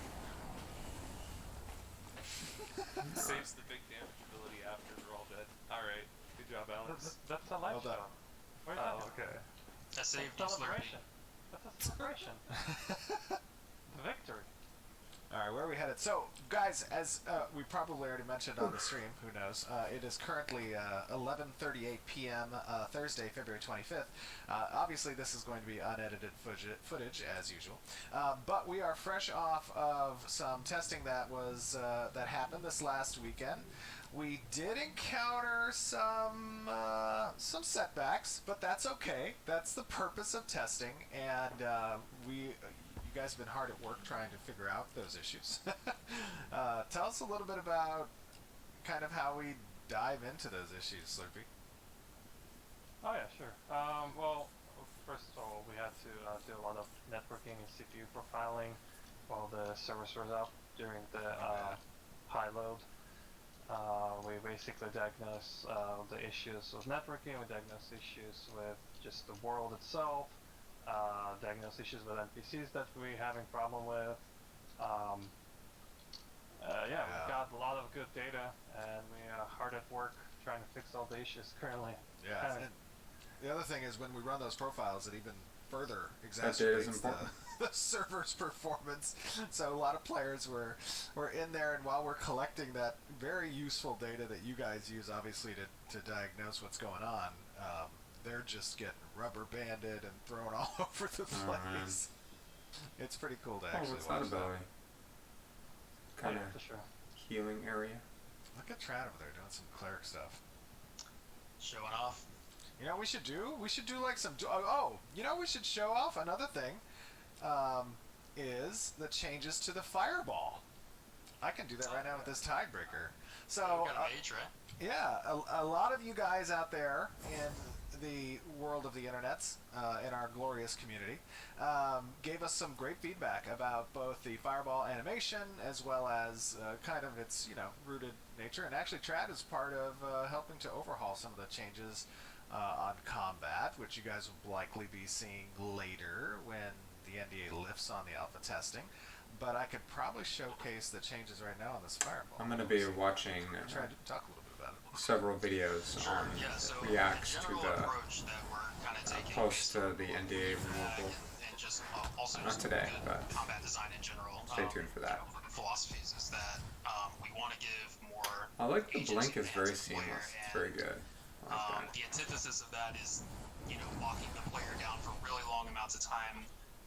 The sort of concept behind that is like you could make an animation that's as glorious looking as possible, but if it's taking away control of the player, none of that really matters. Especially the 100th or 1000th time you're using the spell, you're tired of that happening. You don't feel powerful; you feel the opposite of powerful. For sure. And so we're trying to give a lot of control back to the player while they're using these abilities, so they can still control their movements. They can react simultaneously while they're taking actions, and we just want to get overall more of a fluid flow, I guess, of combat. And that's kind of the general design philosophy we're using as an approach, the overhaul. Yeah, for sure. Yeah, I've been watching the combat strike team kind of implement some of these changes, and it's definitely, I think, looking good. I think players are going to be pleasantly surprised with some of the stuff. Now, obviously, all of you out there who are waiting to see all of these changes, remember that these are iterative changes, and they're kind of rolled out in different phases. So you're going to see kind of the early aspect of them, and don't expect them to be fully polished or all the animations to have yet been adapted for kind of what's necessary. We just want to collect data on the use of these skills and whatnot as we kind of roll them out to the testers. What do we have here? Is this like some little village area or something? Oh yeah, by the way, this is actually a death build, so we might see some capsules accidentally playing off abilities. Good call, that's right. Yeah, if you guys were just watching some of those abilities, they had some test capsules around them, kind of show the perimeter of the effect. Oh, okay, that's what they mean, the perimeter. It's researcher Brenda. Brenda! Hello, Brenda. She just says hi. Oh. Am I a new expedition member of the Not Final yet. How Light do I Academy? join? How did she know? Oh, not yet. Should we become expedition researcher? Oh, we have to speak. Don't we have to go all the way back to where we were? I'll seek him at the portal. Is this going to send me back to the portal? I don't know if I want to press this. No, it doesn't. It doesn't send Okay. you back. Headmaster Varus. Okay. Oh, okay, yeah. I got a little Gives question. you a quest. Yeah, she just You've tells us to gained go a back. task. We don't want you here. Let's see what's up over here. There's like some tents and stuff. Adam, you're helping out with the combat revamp too. You're doing a lot of the back end work for that, right? Yep. It's really important that the designers have the tools necessary to make impactful combat and just unleash their full creativity. So I'm really excited to be able to work on that and give the designers what they need to really shine and make some really cool combat. So yeah, it's been really fun working with Trad and the rest of the design team. Behind every designer, they say, is a skillful, talented engineer. Oh, Giving them the tools they need. You should talk to Sir Jensen. Why? What's Sir Jensen have? What is this guy? How did he get this bookcase? Whoa, what is that? That's my compass. Oh, I want Wait, that. what? Yeah. That I'm actually looks so GMC. cool. I genuinely have not seen that effect before. Oh. That actually looks so cool. Wait, I want to... You're ruining it for me. Wow. Let's see. Okay, he doesn't like stranger. Okay. What am I What supposed are to you do? doing in my tent? You have to sweet talk the novices. Oh, I gotta ask these guys some question. Yeah. I am new here. Is he a cartographer? Oh, these guys are like a little expedition that's been commissioned to navigate the virgin waters of Vera. Oh, this person misses life on Sanctus. Alright, just tell me what you need. I want this item. You've gained Definitely kill me. a task. Just be nice to them, and then just talk to all the folk novices. Okay, so apparently Sir Jensen has a sweet tooth. Or somebody does. And we need to discover these sweets. I also actually have a sweet tooth. Oh, by the way, there's our map of Alpha. Right down here. Oh, is it really? Yeah, Yeah. that's the actual map. my gosh! Wait, let's compare. It is! They even have these icons too. It does have the icon. How are they standing on that? That's Front pretty awesome. chair? It does. That is funny. Oh, look it. I have this quest in progress, the legendary mapmaker. I am embarrassed to admit that I have never heard of Sir Jensen of the First Dawn. I'll have to ask other scholars about his legend. Oh, this gives 4,500 experience and some essence shards? Oh, we need to finish this quest. Yeah, you want to finish the cartographer quest first. Alright. You have to talk to all the novices, and then make friends with them, and then talk to Sir Jensen. Alright. This is a very inspiring story. Yeah, at least you You guys sound are being inspired, responsible Steven. gamers. I just like click through all the dialogue as fast as possible. Well, the simplicity Relax, that I my might have done shoulders that as don't get well. tense. Here we go. It's actually really Yes! important to take care of I have your completed the ergonomics quest when you're playing, and especially when you're received playing the 5 hours. astrolabe. Take it for granted when you're younger. Celestial coordinates. Oh, look at these outfits. I like your outfits. Alright, I'm gonna go out here and try to navigate the celestial coordinate. Hold on. Alright, where... I don't know. Oh, here we go. Does it do anything currently? We're about to find out. We're gonna find out. Here we go. Oh, I'm not getting the pulse. Ah! I am navigating celestial coordinates. I gotta say, Are some we of all? the recent VFX work that Oh, that's very cool. our team has been working on, it's just so nice. Do you all have these astrolabes, by the way? Yeah. We should activate them in coordination. So let's create a little cross here or something. Yeah, Alright. Get into formation. They got us separate just a little bit. Back up. Okay, here we go. All right, on 3. On celestial coordinates. Celestial coordinates. Dread, what the? I don't think I have it. Unbelievable. Nah, I don't think I've got it. I did finish the quest, that's fine. You didn't even do the quest. I saw some spider webs over here, actually. I wish I did that. Oh, that's very there's cool. a Wayfarer over here. Oh. He also has a quest. Oh, something you'll notice, by the way, guys, out there. We've talked about this before. You're not going to see, like, giant, question marks or exclamation points above people's heads. However, in a subtle way, we will indicate who merchants are and who quest givers are based on the color of their name. So, the green names are indicating of a quest giver, and gold names will indicate a shopkeeper or merchant of some sort. Oh, what happened over here? These webs spawn spiders if you attack What? them. Oh, the web's destroyed now. Yeah. There's another web there too. Oh, I said some other time. Oh, hold on, I Welcome think you to need to... Fine Menageries. May I interest you in the novelties and delights of the Baron Wildflower Extravaganza collection? Why is my only option some other time? I don't want to do it some other time. I want to do it now. I think you already have the quest. You have to investigate these flowers right here. Do I have the quest? Yeah, Wildflower Extravaganzas. I do have it. I'm going to abandon it. Hold on.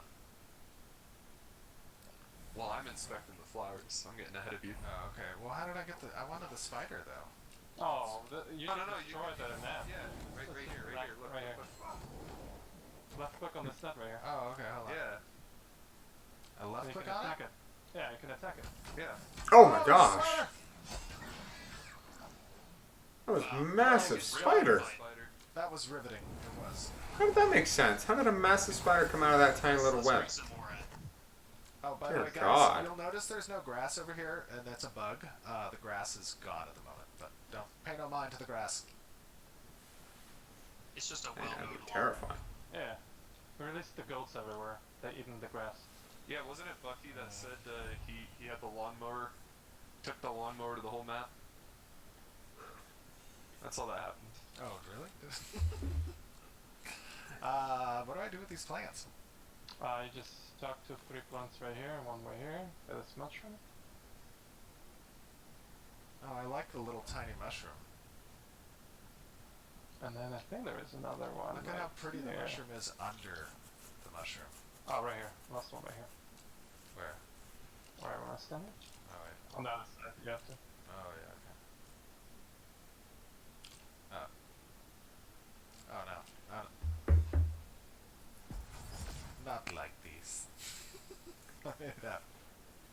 You have to talk right here. Alright, it's a giant mushroom. Alright, did you get all 3 completed? Maybe? Did you talk to this one? Where we're standing? There's only Maybe. 3 of them. Okay, then just talk to the Wayfarer. I have browsed your collection. No, I'm a mage. Ah, you have many talents. Okay. Now you have to clean for him. I have to clean? Yeah, you gotta remove these webs, you gotta polish out these vases. I look like a peasant. I don't clean. Gotta rip out this weed. How dare him. I'm gonna go talk to this person. Clean this dirt. Explorer Antoine. Oh, this is pretty cool. I can make a book. Did you pick it up? No? You have to left click on it. Oh, this is interesting. I actually get a dialogue option to say, no, I'm a cleric. So it must be unique to me. Oh, I got it now. Oh, yeah, does it unique to you? Yeah. Yeah, for him it said I'm a mage. Alright, now pretty cool. you wanna create a book for him. Try not to mess it up. This must be where turn pages into books. Okay. Yes. I'll clear some space for the menu. Oh my god. Whoa. Oh no! What's happening? Got it! Oh, we just killed a bird! Cleric Those tank pages for the are win. gone. They blew away! Where did they blow away to? That was weird. You're gonna have to open the map, and if you highlight the quest, it'll show you where the location. No. All 10 pages. I don't see... You have to select the missing work on the map. A draft in progress. Oh, you have to turn in. You have to confess that you lost all his pages, all his life work. No, I am Yeah, so you have to sorry, come clean. Antoine. Steven was trying to hide it from Antoine. He said, oh no, another mistake. He's ready to hear this. This mistake is mine this time, my friend.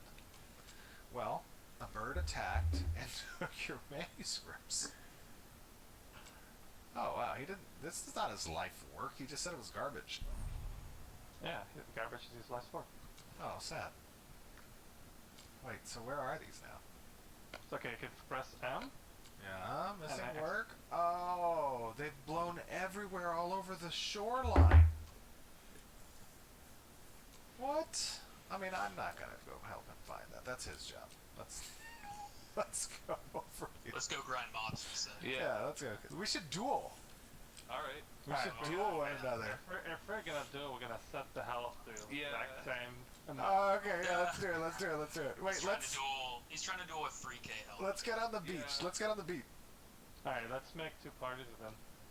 Okay. Wait, I get the cleric. Unbelievable. Alright, Well, what if you could? We should equal out the duel. So. No, just grab the Yeah, clock. I don't know. I mean, you can take the cleric. Alex and I are like top tier PvPers. Wait, what are your guys' classes? If the mage fireball damage is still in there from like before my changes, it's going to just destroy See, us. I'm telling you, Onslaught is sleeper OP, okay? People Onslaught's are pretty sleeping good. on Onslaught. I don't think it's sleeper, man. It's a gap closer that just knocks you down and is just OP. Wait, can I just show off this rhinoceros? Oh wow. I haven't seen that one yet. Oh actually. wow. Very pretty milk. Look at how it runs. Oh wait, let me use the sprint so you can see how much faster it is. Get ready. Are we ready? Oh, wait, That is one powerful rhino. Ooh. Okay, here we go. Sprint. Oh my god! Oh. This thing is so fast. Left me That to death. rhinoceros hauls. I know. This crab's tough, man. I It's also, got a lot of defense. yeah, that crab, man, it cycles that defense buff like. Dude, I saw you talking about that in chat. I was like, what? It only has 200 health. Oh, I didn't mean to do that. Oh. No, no, no. Oh, Oh, you didn't mean okay, to do yeah. that, We're apparently. gonna set HP to 1,000 each. 1,000? Only 1,000? I think we should do 2,000. I think that's better value. Wait, why am I in Trad is Slurpee's the party? combat designer here. Trad, what do you think? Our So you health might should want to be? leave the party. No, no, he's in mine. Dread's in my party. Yeah. Let's see. Dread, come over I here. I think- see you on my part. Okay, yeah, it said Slurpee invited me, so that might be a bug. Yeah, it's a bug. Okay, so let's see. We're fighting things that are 200 health that die really fast. I say 1,000's a good starting point too. Yeah, let's do it that. Okay. What's the mana being set to? Good call.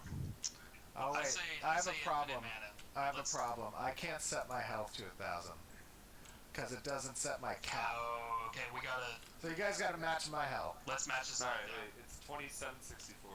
Yeah, This might be a long fight, but it's gonna be. 2764. And what are your guys' classes? Tank and mage. Oh, okay, yeah, we got this. Yeah, sure. Just focus down Slurpee first. He's the mate. Will do. He knows our strategy now. Yeah, I've got range CC. Don't even worry about it. We got this. What? He's gonna go now. He's just gonna turn and run. All right, Let me are we ready? I am Do we ready. need to flag? Control F, yeah. Alright, what? Sorry, tell me flag command. Oh, Control F. control that.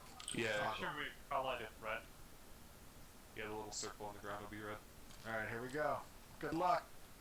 Alright. Here we go. Here we go. A mage versus melee. And he's getting wrecked. Oh no! Oh, Oh, he got me! decimated. He got me! Let's go! I Decimated. got like CC'd off the bat. Decimated. Okay, we're round 2. We're going round 2. That tank is strong! I told you! Oh my gosh, look at my little gravestone. Are you looting our bodies? Oh yeah! What is I'm wrong gonna with you say- people? I'm gonna say burst DPS wins in 2v2. Just throwing that out there. Okay, well, to be fair, we're level 10. But let's try this again. Let's try it again. I got immediately CC'd by Adam. Yeah, that was the plan. You're the mage. I have the CC. I do the CC to the mage. After this stream, by the way, I want to have some practice fights because I have not gotten to even experience PvP in this game yet. I'm just throwing excuses out right now. Oh wait, I have a good plan on this one. Okay, I know what I'm doing for this next one. Alright, ready? Yeah, No, wait, hold on. Wait. I gotta think about what our master plan here is. We need to go in like separate TeamSpeak channels and strategize. No, Yeah. here, wait, hold on. No, I have a strategy. I am so confident. Here's what I'm gonna do. So Tank has an axe you throw that's a CC, right? So I'm gonna onslaught Steven to knock him down, turn around and throw my axe at Trad. I don't think they have any counter to that. No, I got it. I know what I'll do. Okay, let's do this. Are you ready? Alright, let's go. Let's see round number 2. Let's go. This is Alright, a good, let's see that DPS. good to see some of the PvP Oh, here. okay, well, you did it a bit soon there, Steven. What? Yeah, I'm just not gonna step into the black hole. No? Dude, there's black holes. Dang. Charged him. He's getting Heals wrecked. aren't good shit. They're just both going after They're him. not enough, man. Yeah. Dear lord, he got clobbered. That tank is so strong. Clobbered. Dude, I think Look at the little gravestone, he's too. got like the Clobbered. fireball. I don't even have a chance to fireball. By the time he's on me, I'm CC'd and slowed. Alright, you need we hilarious. need to switch to tank. Stop looting my body! Hey, what are you even taking from me? Man. Oh yeah, restarts it. Unbelievable. Look, They got a better strategy. Okay, that's Got a better strategy. What do you think? Alright. Alright, I'm gonna change it up a little bit. Yeah, you should switch to tank. I'm actually switching to mage. Okay. I have a theory. Hold on, I need to test something real quick. A I think get back to theory. you. A game theory. I still dunked on him. Uh-oh, I gotta lose. See, what's the theory? What is it? Yeah. That's I fine. can't test my damage on these things because Well, let's move them forward a little bit here so we can get to when we're gonna do the PvP. I'm just testing. Oh. Look, I'm just testing. We're just testing.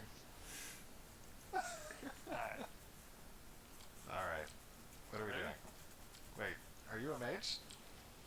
Alright, wait, I'm telling you, we need a tank, but okay, let's do it. Focus fire the tank. Kill the tank first. He doesn't have HP. Who doesn't have HP? We're trying to Yeah, get you comms. need to Oh, yeah, you max need to last give yourself set that your HP. 2764 hit points. Yeah, max. I mean, you Thunderbolt, can keep doing Thunderbolt. that, but No, Dread, you need to switch your hit points. Did you set your health? Oh, I forgot it changes when you change class. Hold on. Yep, I know, because his hit points are like nothing. they What's that think they can volcano? take us out. There we go. You guys like my? You guys There like my we outfit? go. Oh, let me take my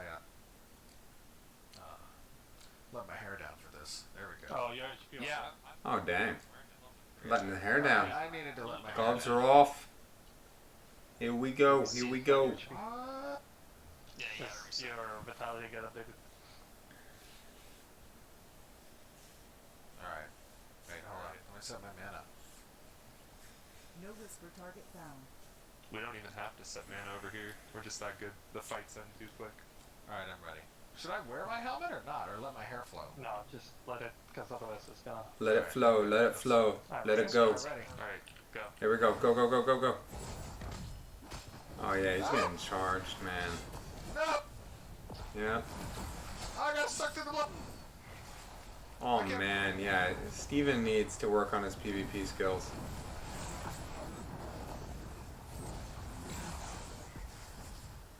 He is failing miserably. Need to use a health potion. You survived a little longer this time, Steven, but you left your buddy to die now. I got a health potion here. Dude, Oh, nice job. You got a health potion, but Okay. your partner's gone. Now it's Tell me what 2v1. that stun block was so I know what to do next. Did nothing to him. He did nothing. He's gonna charge you, CC, it's over. Oh, yeah. Oh, yeah. Done. Oh, man. D-O-N-E, done. I was doing pretty good, but then I got locked down. You guys are making me look bad. They're gonna call me a clicker and make fun of me. What is he doing to his body right there? Alright, fine, I'll go to Listen, I'm an old man, alright? Alright, let's do it 3v1. I gotta kick Adam of the party. Yeah, kick Adam out. Party. Yeah. Murder the tank! Kill him! the tank. I mean, I was doing too much trash Oh. talk. How do I bet you? Where you at? Oh, there. I was trash talking too much. I guess I deserve this. Hold on. I've got like a bug going on. Hold on. Got a grab. Alright, I got it.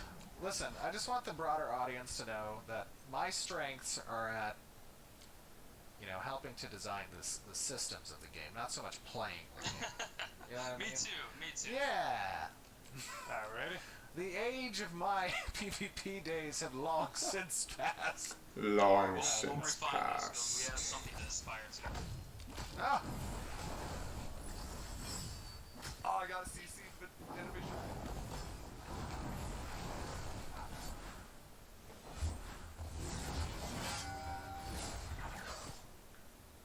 Get off me!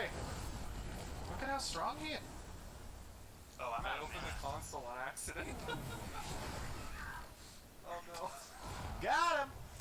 You! Got him! I meant Power I here! meant to press the The one. I dark pressed fire the will not avail, you flammable loot! Wow, that was actually good. HP out of the one. Unbelievable. That was actually good. I think we went way over the scheduled time for this video. That I'm was sorry, actually guys. good. This is all unscripted. Flammable loot. Margaret's definitely going to kill us.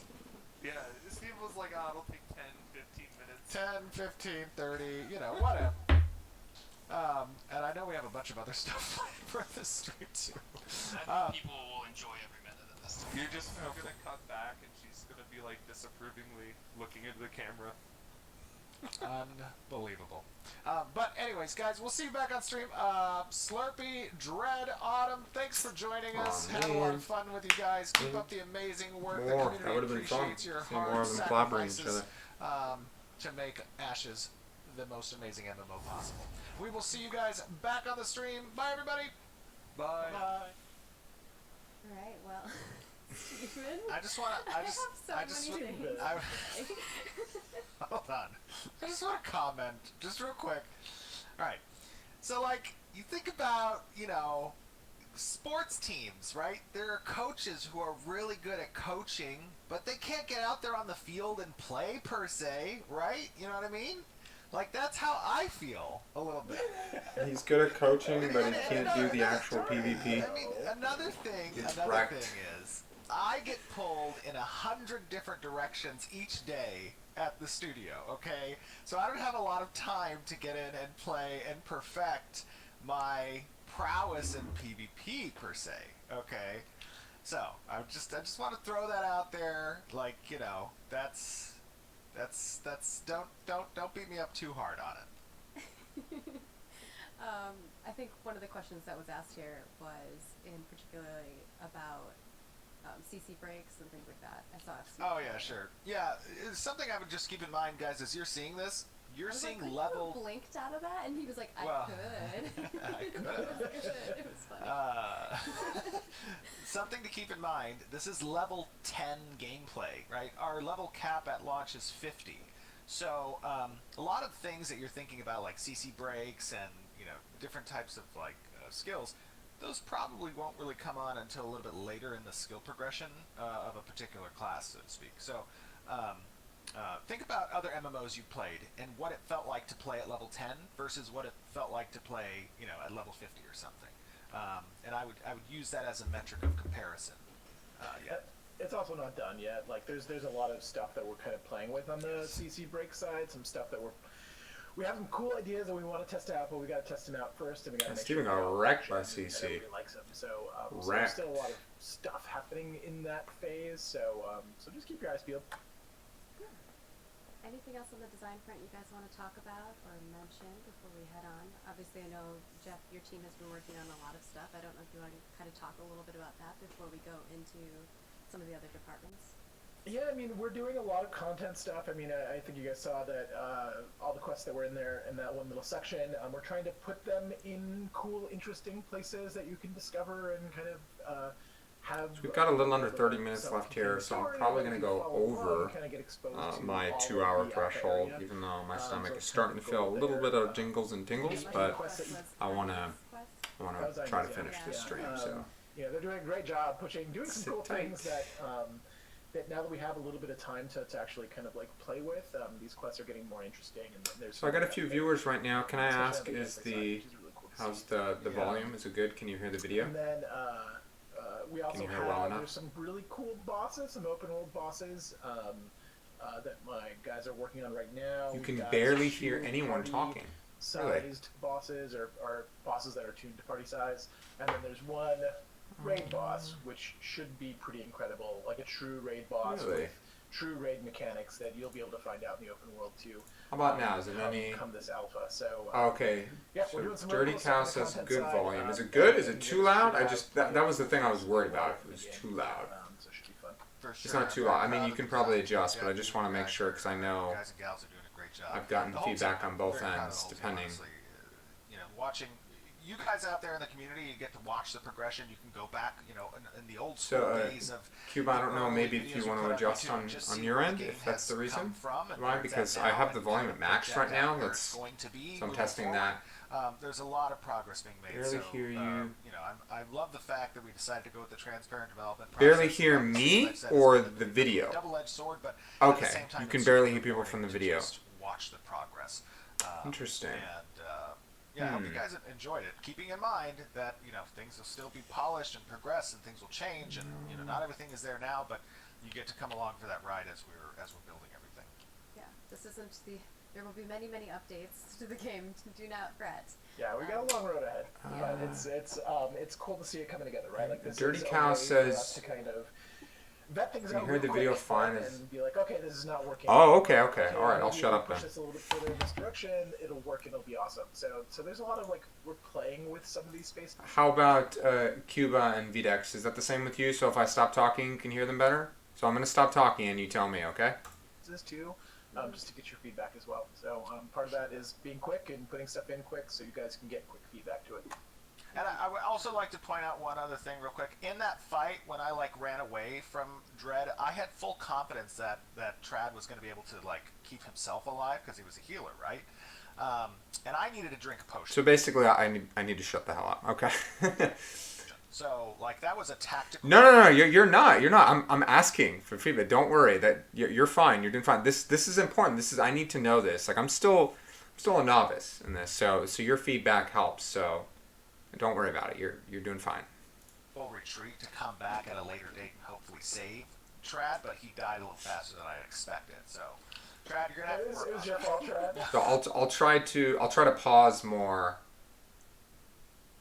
Make them louder somehow from OBS probably. Okay, that's an interesting. Okay, I didn't think about that. Maybe there's something on. OBS is on. Hold on, let me see something here. Okay. Okay, hold on. I just want to put this out. Trad GM'd a campaign and then went How's this? into this and was still semi-functional, so. Yeah.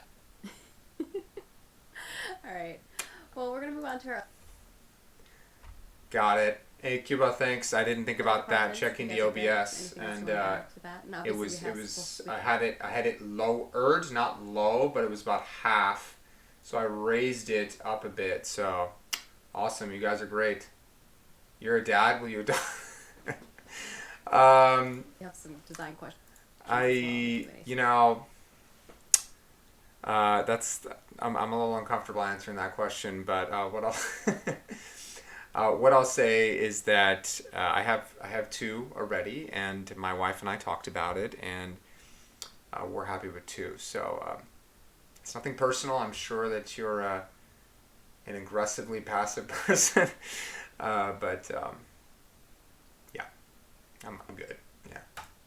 Segment, so. Alright, No, I think we're good. moving on to environments. First and foremost, we got some. But really but cool- seriously, all jokes aside, though, thank you guys for that feedback. I'm glad that I hope that solves the problem now. So that because I did get that, and so thank you. Oh, I know you're just joking. I know. I hope you can tell that I'm joking with you too. But it's fun. It's just we're having fun, right? Tropical and jungle images, so we'll be going through some of those, and that the team has been doing an amazing job. Obviously, you got to see some of the world and environment and all the different. They're adding all these like different types of pieces in the world that just kind of give it a feel, iconic areas.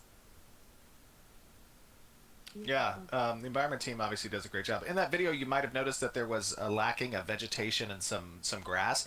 We currently have a little bit of a little bug with that, and it's being looked at right now, and hopefully it'll be fixed pretty soon. It just happened right to fall. I know. It just happened to fall on the day I wanted to do the Right recording. now. The build that they patched. Yeah.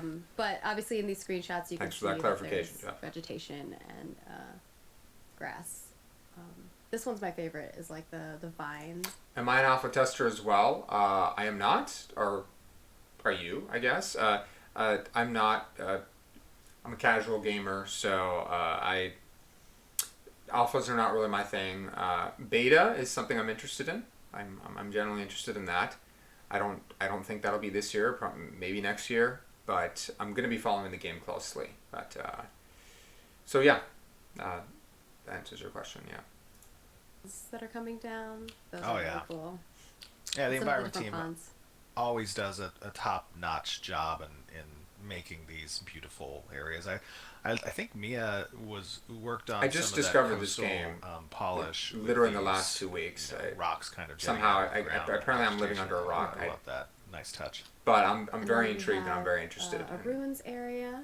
Yeah, which hopefully is next year. Beautiful. Hopefully, yeah. Beautiful. Actually, it's really funny. This ruins area is already really different. I mean, I'm already on their it's evolved quite a Discord. bit, Even in since this- I made the an screenshot, account. yes. Oh my gosh, that's Yeah. how Do I so? play MMOs? Well, we've done a passive. The only MMO I currently play right now is World of Warcraft. I play on and off with friends. That's kind of the main reason I play. Is it's something to play. I have a few friends that I play some other trading card games with and whatnot, and we play WoW together. So that's the only one I play currently right now. But I have a viewer actually, someone who follows that recommended another MMO for me to try out called Black Desert Online. I don't know if you're familiar with it. I'm not. I haven't played it, but apparently all the inspiration for the node system and the combat came from that game for Ashes of Creation. So I'm probably going to check that game out sometime in the near future just to give it a shot. Although I hear the game's been ruined by pay to win, unfortunately. But visually, I looked at it. It looks beautiful, and the combat looks really, really great and fun. So I'll probably give it a try. You know, it's only $10. It's pretty inexpensive. So yeah. But that's all I play right now as far as MMOs go. But I do play other games too. I'm a big fan of tactical strategy and immersive single player RPGs, as well as I love Pokemon games and ARPGs like Diablo.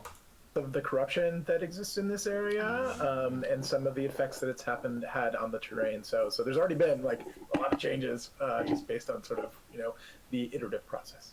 Okay, well, we'll have to show. Yeah, they have a really great. They have a really great art team. I just saw a comment in Slack's general channel where it says, Trad said, "Man, I was thrown under the bus just now." There's a ways to go, so I imagine it's just going better. Aww. I'm sorry, Trad. As they polish it. I was just joking, Trad. You did an awesome job. But this does look really lovely. I guess if it has a bunch of corruption in it, maybe it's. Well, not this is a different area. This is an area where some nefarious folks have kind of settled down. But yeah, this is actually on a totally different location. Guys, if you don't know, there's going to be another live stream next Friday. And then they're going to be doing a live stream, so I'm looking forward to be able to attend this time. Make sure you know and so I'll be streaming then.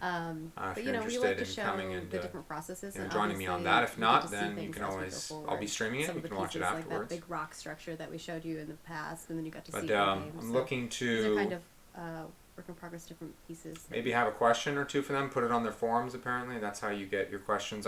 We haven't till the. Let me see. Here it says submissions due Thursday, May 27th.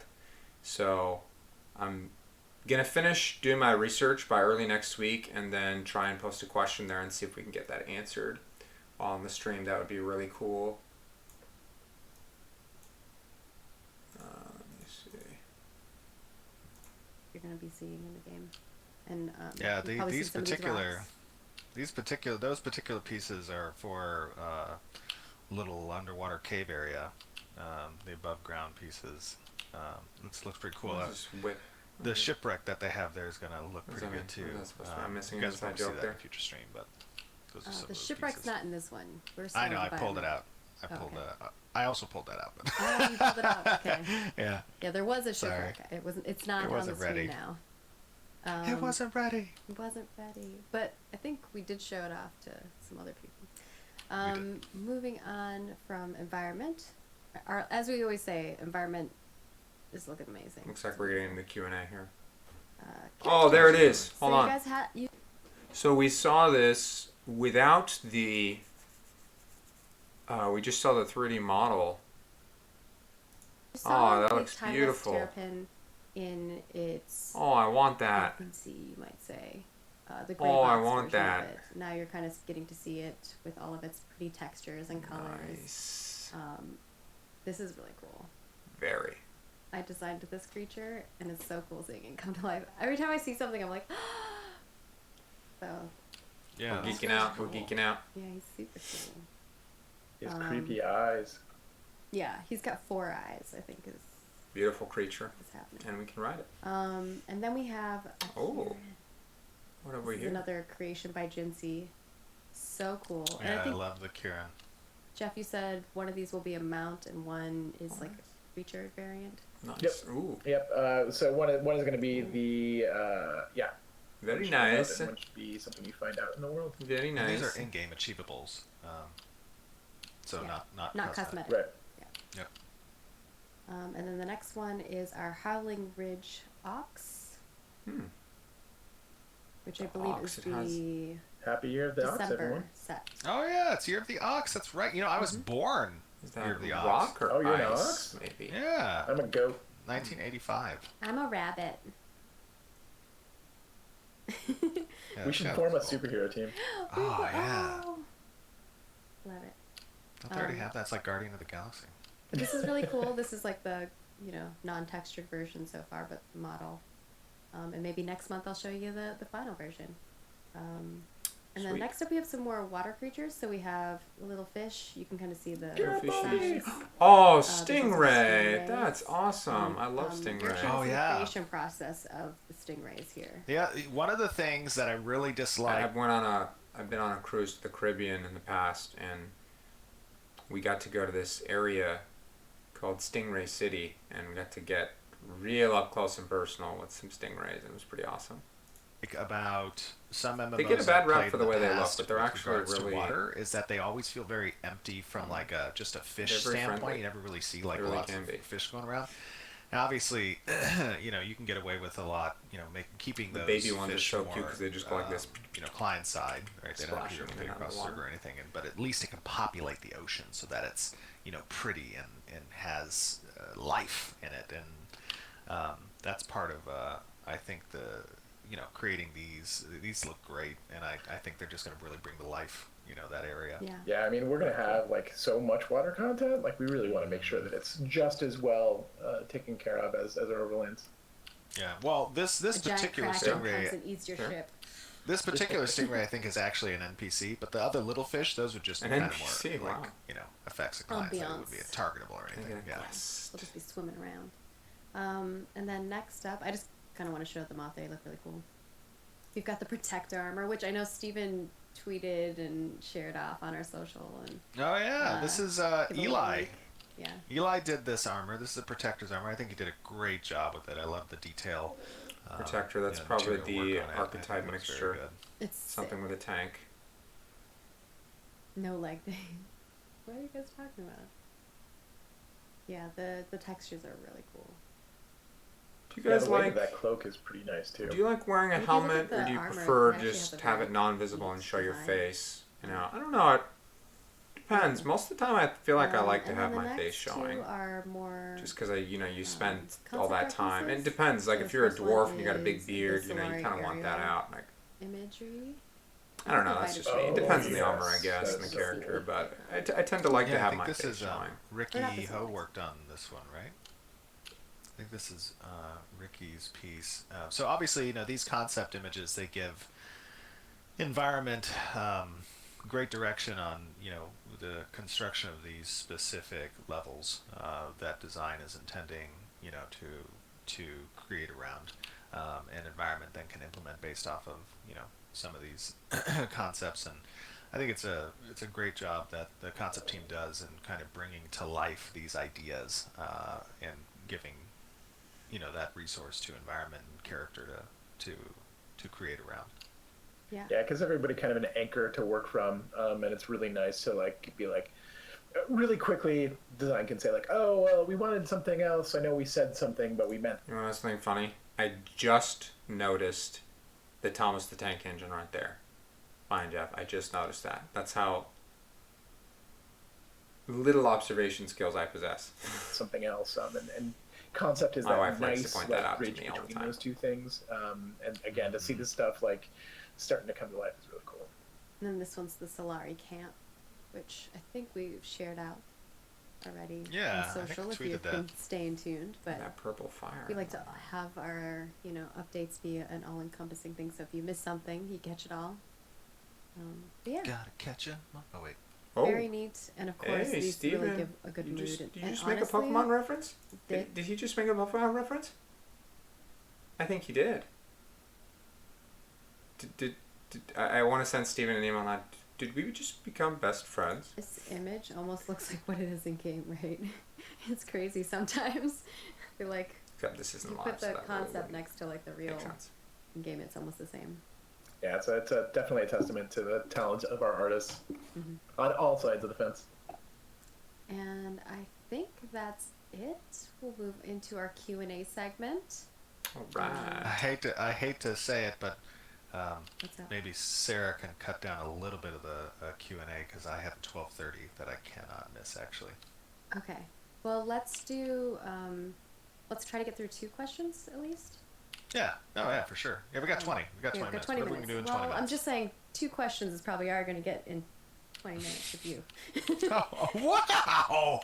That was some shade. Are you saying I'm long-winded? He just wants to be thorough. Our speed questioning is not speed questioning. Unbelievable. Wow. Our first question is from the forums from Nixa, and they wanted to know about subscriptions.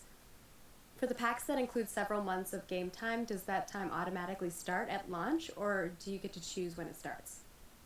That would start on the subscription activation. So I think essentially the account, this might change, but I believe that what we'll do is the account will have applicable subscription time, and you will activate that subscription when you choose.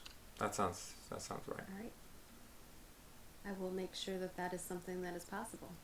Yeah, I'm pretty sure it should be, but yeah. On the guild names, or for the next topic is guild names from Kino Vandemion. Oh my gosh, I'm sorry if I'm pronouncing your names wrong. What is your planned character limit for guilds? Ooh. Oh, that's a good question. I don't think I know off the top of my head. Is it like 32 characters? Or somewhere around there. That's it? That sounds right, but I don't know for sure. Yeah, I'm pretty sure It's in that vein. Right. 32 only? We'll make sure you know. So. Does that seem low to you? We do have a limit. It's somewhere around 32 in a guild? um, In World of Warcraft, No, is no, there not, even a not cap? guild members. Like, This is character. I've been in the guild like Yeah, 1,000 character limit, people. the number Guild of- name, yeah. character limit, yeah. Yeah, just correcting the chat. Oh, yes, sorry. sorry. Huh. It's guild name. It's in reference to names, not how many people you can have in your guild. Yes. You can have many more than 30. Yes, many more. Thank you to Okay. this person for actually telling me how to pronounce their name, because it has a lot of numbers and stuff in it. Celestial Dreamer on the forums wants to know about marriage. Can only the head of the family household increase the size of the family by marrying, or can a family essentially double its size if everyone ties the knot? No. So there are particular costs that are associated with family maintenance and creation. Those costs can be shared. Some of them can be shared amongst the family members, but some of them are specific to the head of the family, so to speak. And the marriage addition would only apply to the head of the family. So the family can't typically or won't be able to double its size by every member getting a marriage. And that is also one of the incentives of starting your own family, so to speak. The next question in here Really getting is into from the whole Jalan, marriage. which is about freehold destruction. If the node your freehold is in is successfully sieged, can you loot/pillage your own freehold? If it's success, no, you cannot. So essentially, if you're registered as a defender, and some people are by default registered as a defender based on their citizenship with the node, or whether or not that node has a alliance with another node's group of citizens, you will automatically be flagged as a defender, and that will preclude you from participating in the looting rights of a successful siege. Anything So else maybe about somebody wants to pillage their own freehold so others won't?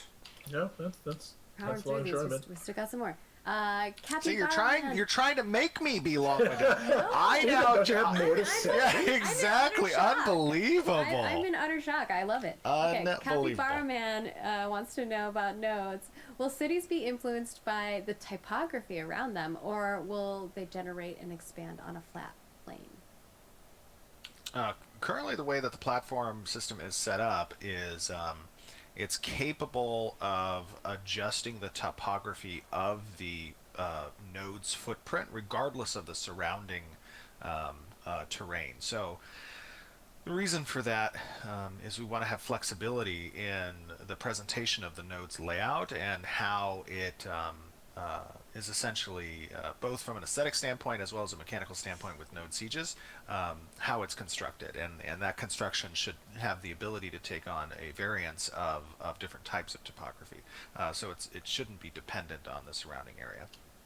Now, that's not to say that the surrounding area isn't going to have some influence over. So, for example, if we're experimenting a little bit with the platform tech and like putting up a node up against the side of a mountain or on the edge of a cliff or something that has a beautiful vista or something. Those are things that we're going to test out, obviously, as we continue to work on the node tool and how that platform system works. But the idea is to have the node independent of the surrounding terrain. Yeah, and you should definitely go check out some of our YouTube videos. We did some behind the scenes on the dev tools, like the building tools and the node stuff. So definitely go check that out. There's a lot of cool, interesting stuff in there. Our next question is from Half Tilt Gamer about skills. Do you plan to have any skills that are environment specific, such as any that are only able to be used indoors or outdoors? Probably not. Which is not to say that some skills won't be affected by the environment itself or like what's going on in the environment. We've talked about weather having some like influence in certain types of things. Those are all things we're still playing with and still trying to like suss out. But they're Pretty probably cool skills isn't going interacted to with be the anything environment, that though. is only activatable indoors or is only activatable in lava or is only activatable in the under realm. Like I don't think that we're going to go in that direction. Like a game that's done that is Divinity and Original Blob Sin wants 2. to know about character creator, or about the character creator. You can interact with the Will you environment need a to lot. have early access in order to pre-make your character if the character creator becomes available before launch? That's a good question. I haven't made a decision on that yet. But when we do make a decision on that, we will let you know. Yeah. Probably a lot closer to release. Ratian wants to know about lore. What is the overarching name for the universe that encompasses Vera, Sanctus, and any other realms/planes? And I don't know if we're ready to share all that yet with you guys. I sometimes can't remember what we haven't or haven't shared about that. I don't think we have. Okay, we haven't, so we probably shouldn't. I do have, in the future on the website, there will be a lore section, and we'll be slowly releasing more stories and things like that in there. Yeah. Some people really care about the think lore. we would talk about that just yet. Yeah. Okay. Our next that's a question good is from question. Captain Decky saying they want to talk about spying. Have you considered some type of system where you can hide your identity for the purpose of guild intrigue or assassination? No, we haven't really. We've talked about it, but not in a systemic way. Right. It's more about like, well, players will be able to do this if we don't do that, and then trying to make decisions that kind of are more permissive than less permissive. I can't unsee the Thomas the Tank Engine. Now But that we I've don't have seen like it. any explicit systems. Every time he talks, I'm like, Now we can Thomas, take one more question, Thomas, Margaret. And Thomas. that's 10 questions. Oh, We're getting perfect. to- yeah. So our next question is Whoa. from Wembley, and they want to know about caravans. How do you plan to make the potential rewards for defending a caravan appealing to to players when picking a side for caravan PvP? How do you make it appealing, like defending a caravan versus attacking? Yeah, I mean, in the same vein that we make any participation Do you get appealing, EXP right? or People are going to gold? have different focuses that will relate to different roles within the game, and the caravan defender role is going to have its own progression, questing, and rewards associated with it that are going to attract a certain subset of players. And then, vice versa wise, we're going to have incentives that appeal to the more highway brigand type players. And you might not always be on one side or the other. That might change depending on what your interests are in the at the time. But obviously, those types of systems need to have robust, consequential type rewards and benefits associated with them in order to compel the player. And that's something obviously we're going to test in alphas and betas and see, how performant it is in actually attracting players to participate and make sure it's not just one-sided, so to speak, and something we can touch on. Jeff? Also, the hope would be that the people who are running the caravans can offer their own rewards, right? That, hey, if you come help me defend this thing, I'll give you some cut. Or that these are my friends, or these are my guilds, that a lot of the sort of incentive is social and created between players. So, Or you're working together towards, upgrading a node, and you need to get this caravan there, right, in order to make the money or to upgrade your node. And so together you have a invested interest because your freehold is in the same node, So I think that can also be something. And again, it goes back to your point, Jeff, of it being a social experience. All right, well, that is going to be it for our Q&A segment as well. And that means we're wrapping up. We hope that you had... Oh, go ahead. Before we get into the wrap up real quick, I just want to remind everybody that we are still in a hiring phase, a very large one, and you guys can do the project a whole heap of help by getting on social media and tagging people that you respect and love in the industry and letting them know about the project, spreading the word for Ashes of Creation. This helps us to get good applicants, to bring veterans on board the project. Don't be shy. If you're liking what you see and you're, with us in a supportive way for the team and the project, you guys going out there and being a megaphone is something that is really a huge help. So I would charge you with that task if you're a follower and a lover and a member of this community to get out there and help us in that regard. Yeah, we post on all of our social channels. We post little hiring blurbs. So if you want to retweet those, share those, send the link to somebody that you know. We post on LinkedIn as well. So all of those places, yes. We would love. Okay, excellent. So what do we got here? We finished this developer update. Now we just have the April one. So I'm going to be covering that. Let me see.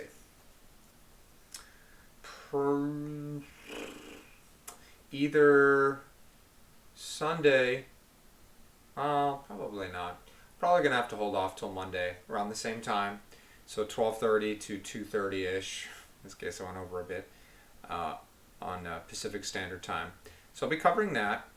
After that, my plan is to. So recently there was, well, hold on, let me see. Do I have it bookmarked? I think I did. No, I didn't. Okay. I know that there's been, and I showed this in my last stream here. I know that there has been, the verbal NDA got dropped not too long ago, here in the middle of May. I believe it was the weekend of the 4th, so it was a week ago. And there's lots of people who had their reviews of the combat, whether it's fun, just talking about it. And what I would like to do is to go through these videos and just kind of get a good idea of how what people think, now that they're able to give their opinions on it. We'll see if these are, I'm not familiar with all of these people, and I think it's good to get perspective of others, and just so there's that. So that's one of the things I want to do. The other thing is I'm also going to be looking into, as I mentioned before, I'd like to have this research done by next week, and I'd love to have any viewers' feedback on either here or on YouTube about questions. I'd like to be able to post a question on their forums, or just questions, right, moving forward, and we'll see if we can get one of the questions in the live stream to be answered. That would be nice. If not, it's fine too. I mean, it seems that they spend the time, going through and answering questions anyways. But I'll definitely be covering this next week and be wrapping up my research. I would think I'll be done with that. And then from there moving forward, I'd like to look also just at other people's reactions. I originally discovered this game when one of Asmongold's, who's a very famous Twitch and YouTube, he's a famous Twitch streamer and on YouTube, and he's famous in the World of Warcraft community. And so what I'd like to do is, it's my understanding that he had an interview with Steven, the creative director, and I'd really like to see that and react to that, and just gather as much information as possible, really just get a very clear picture of the game, where it's at now, the vision. We're getting there, we're getting there with that information, and then from there, once that's done, really just stay up to date on it, if we go here to just their, these are the forums, right? So let's see here, let me minimize that. If we go here to their main website, we're going to see news here and whatnot, and I just want to make sure that like I'm genuinely interested in this game, and I know lots of people are too, and I want to just stay current and whatnot. I don't know if everyone knows about their Alpha 1 schedule update. It did get pushed to July. He says here, where did the NDA release and the June Alpha does start date to July. So, they explain their reasoning here. A lot of people speculated that it probably has a lot to do with the Burning Crusade Classic, World of Warcraft drop date on June 1st.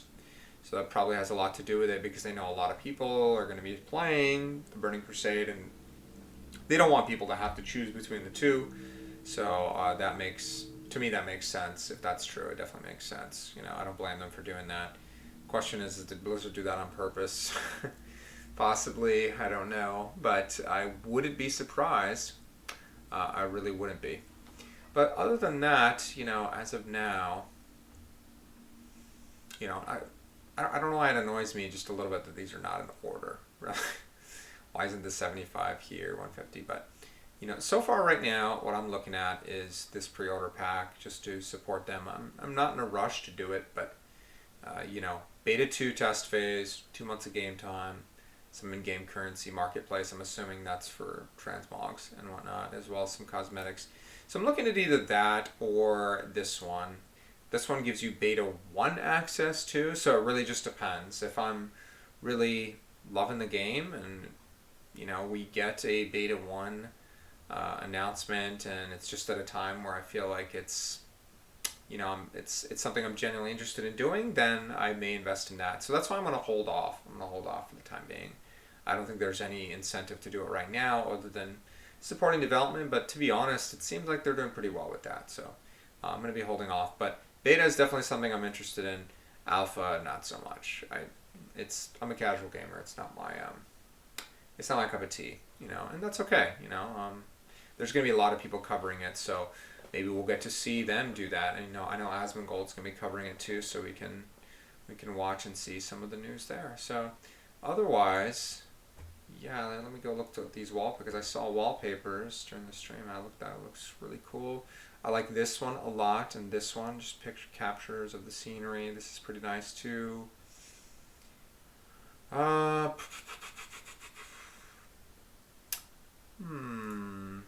me see this one. All up close. Very nice, very cool for sure. How about you?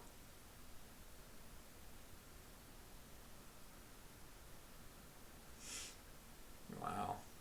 It's a pretty beautiful landscape there, that's for sure. Are these freeholds out here? These little ones, I wonder? Yeah, no, I'm gonna... I like these wallpapers, I'm probably gonna download one of them and put it on my background. I think a change of scenery is pretty nice. Okay, well, I'm gonna end the stream now because my stomach is rumbling. If you're interested in following these updates with me, then consider following the Twitch stream. Otherwise, I'm also posting this on my YouTube channel, so feel free to check that out as well. And thanks for joining me, and thanks to everyone who was here, who gave me feedback and helped me fix my audio issues there. It seems that we were happening now. I'm very aware, and I'll pay more attention to that. I'm pretty sure I moved that before because I got the opposite feedback when I was playing a game that it was too loud. So I'll have to make adjustments depending on the type of content I'm doing. So I appreciate that, and thanks for joining me, and have a wonderful weekend, and I'll see you next time. Bye-bye.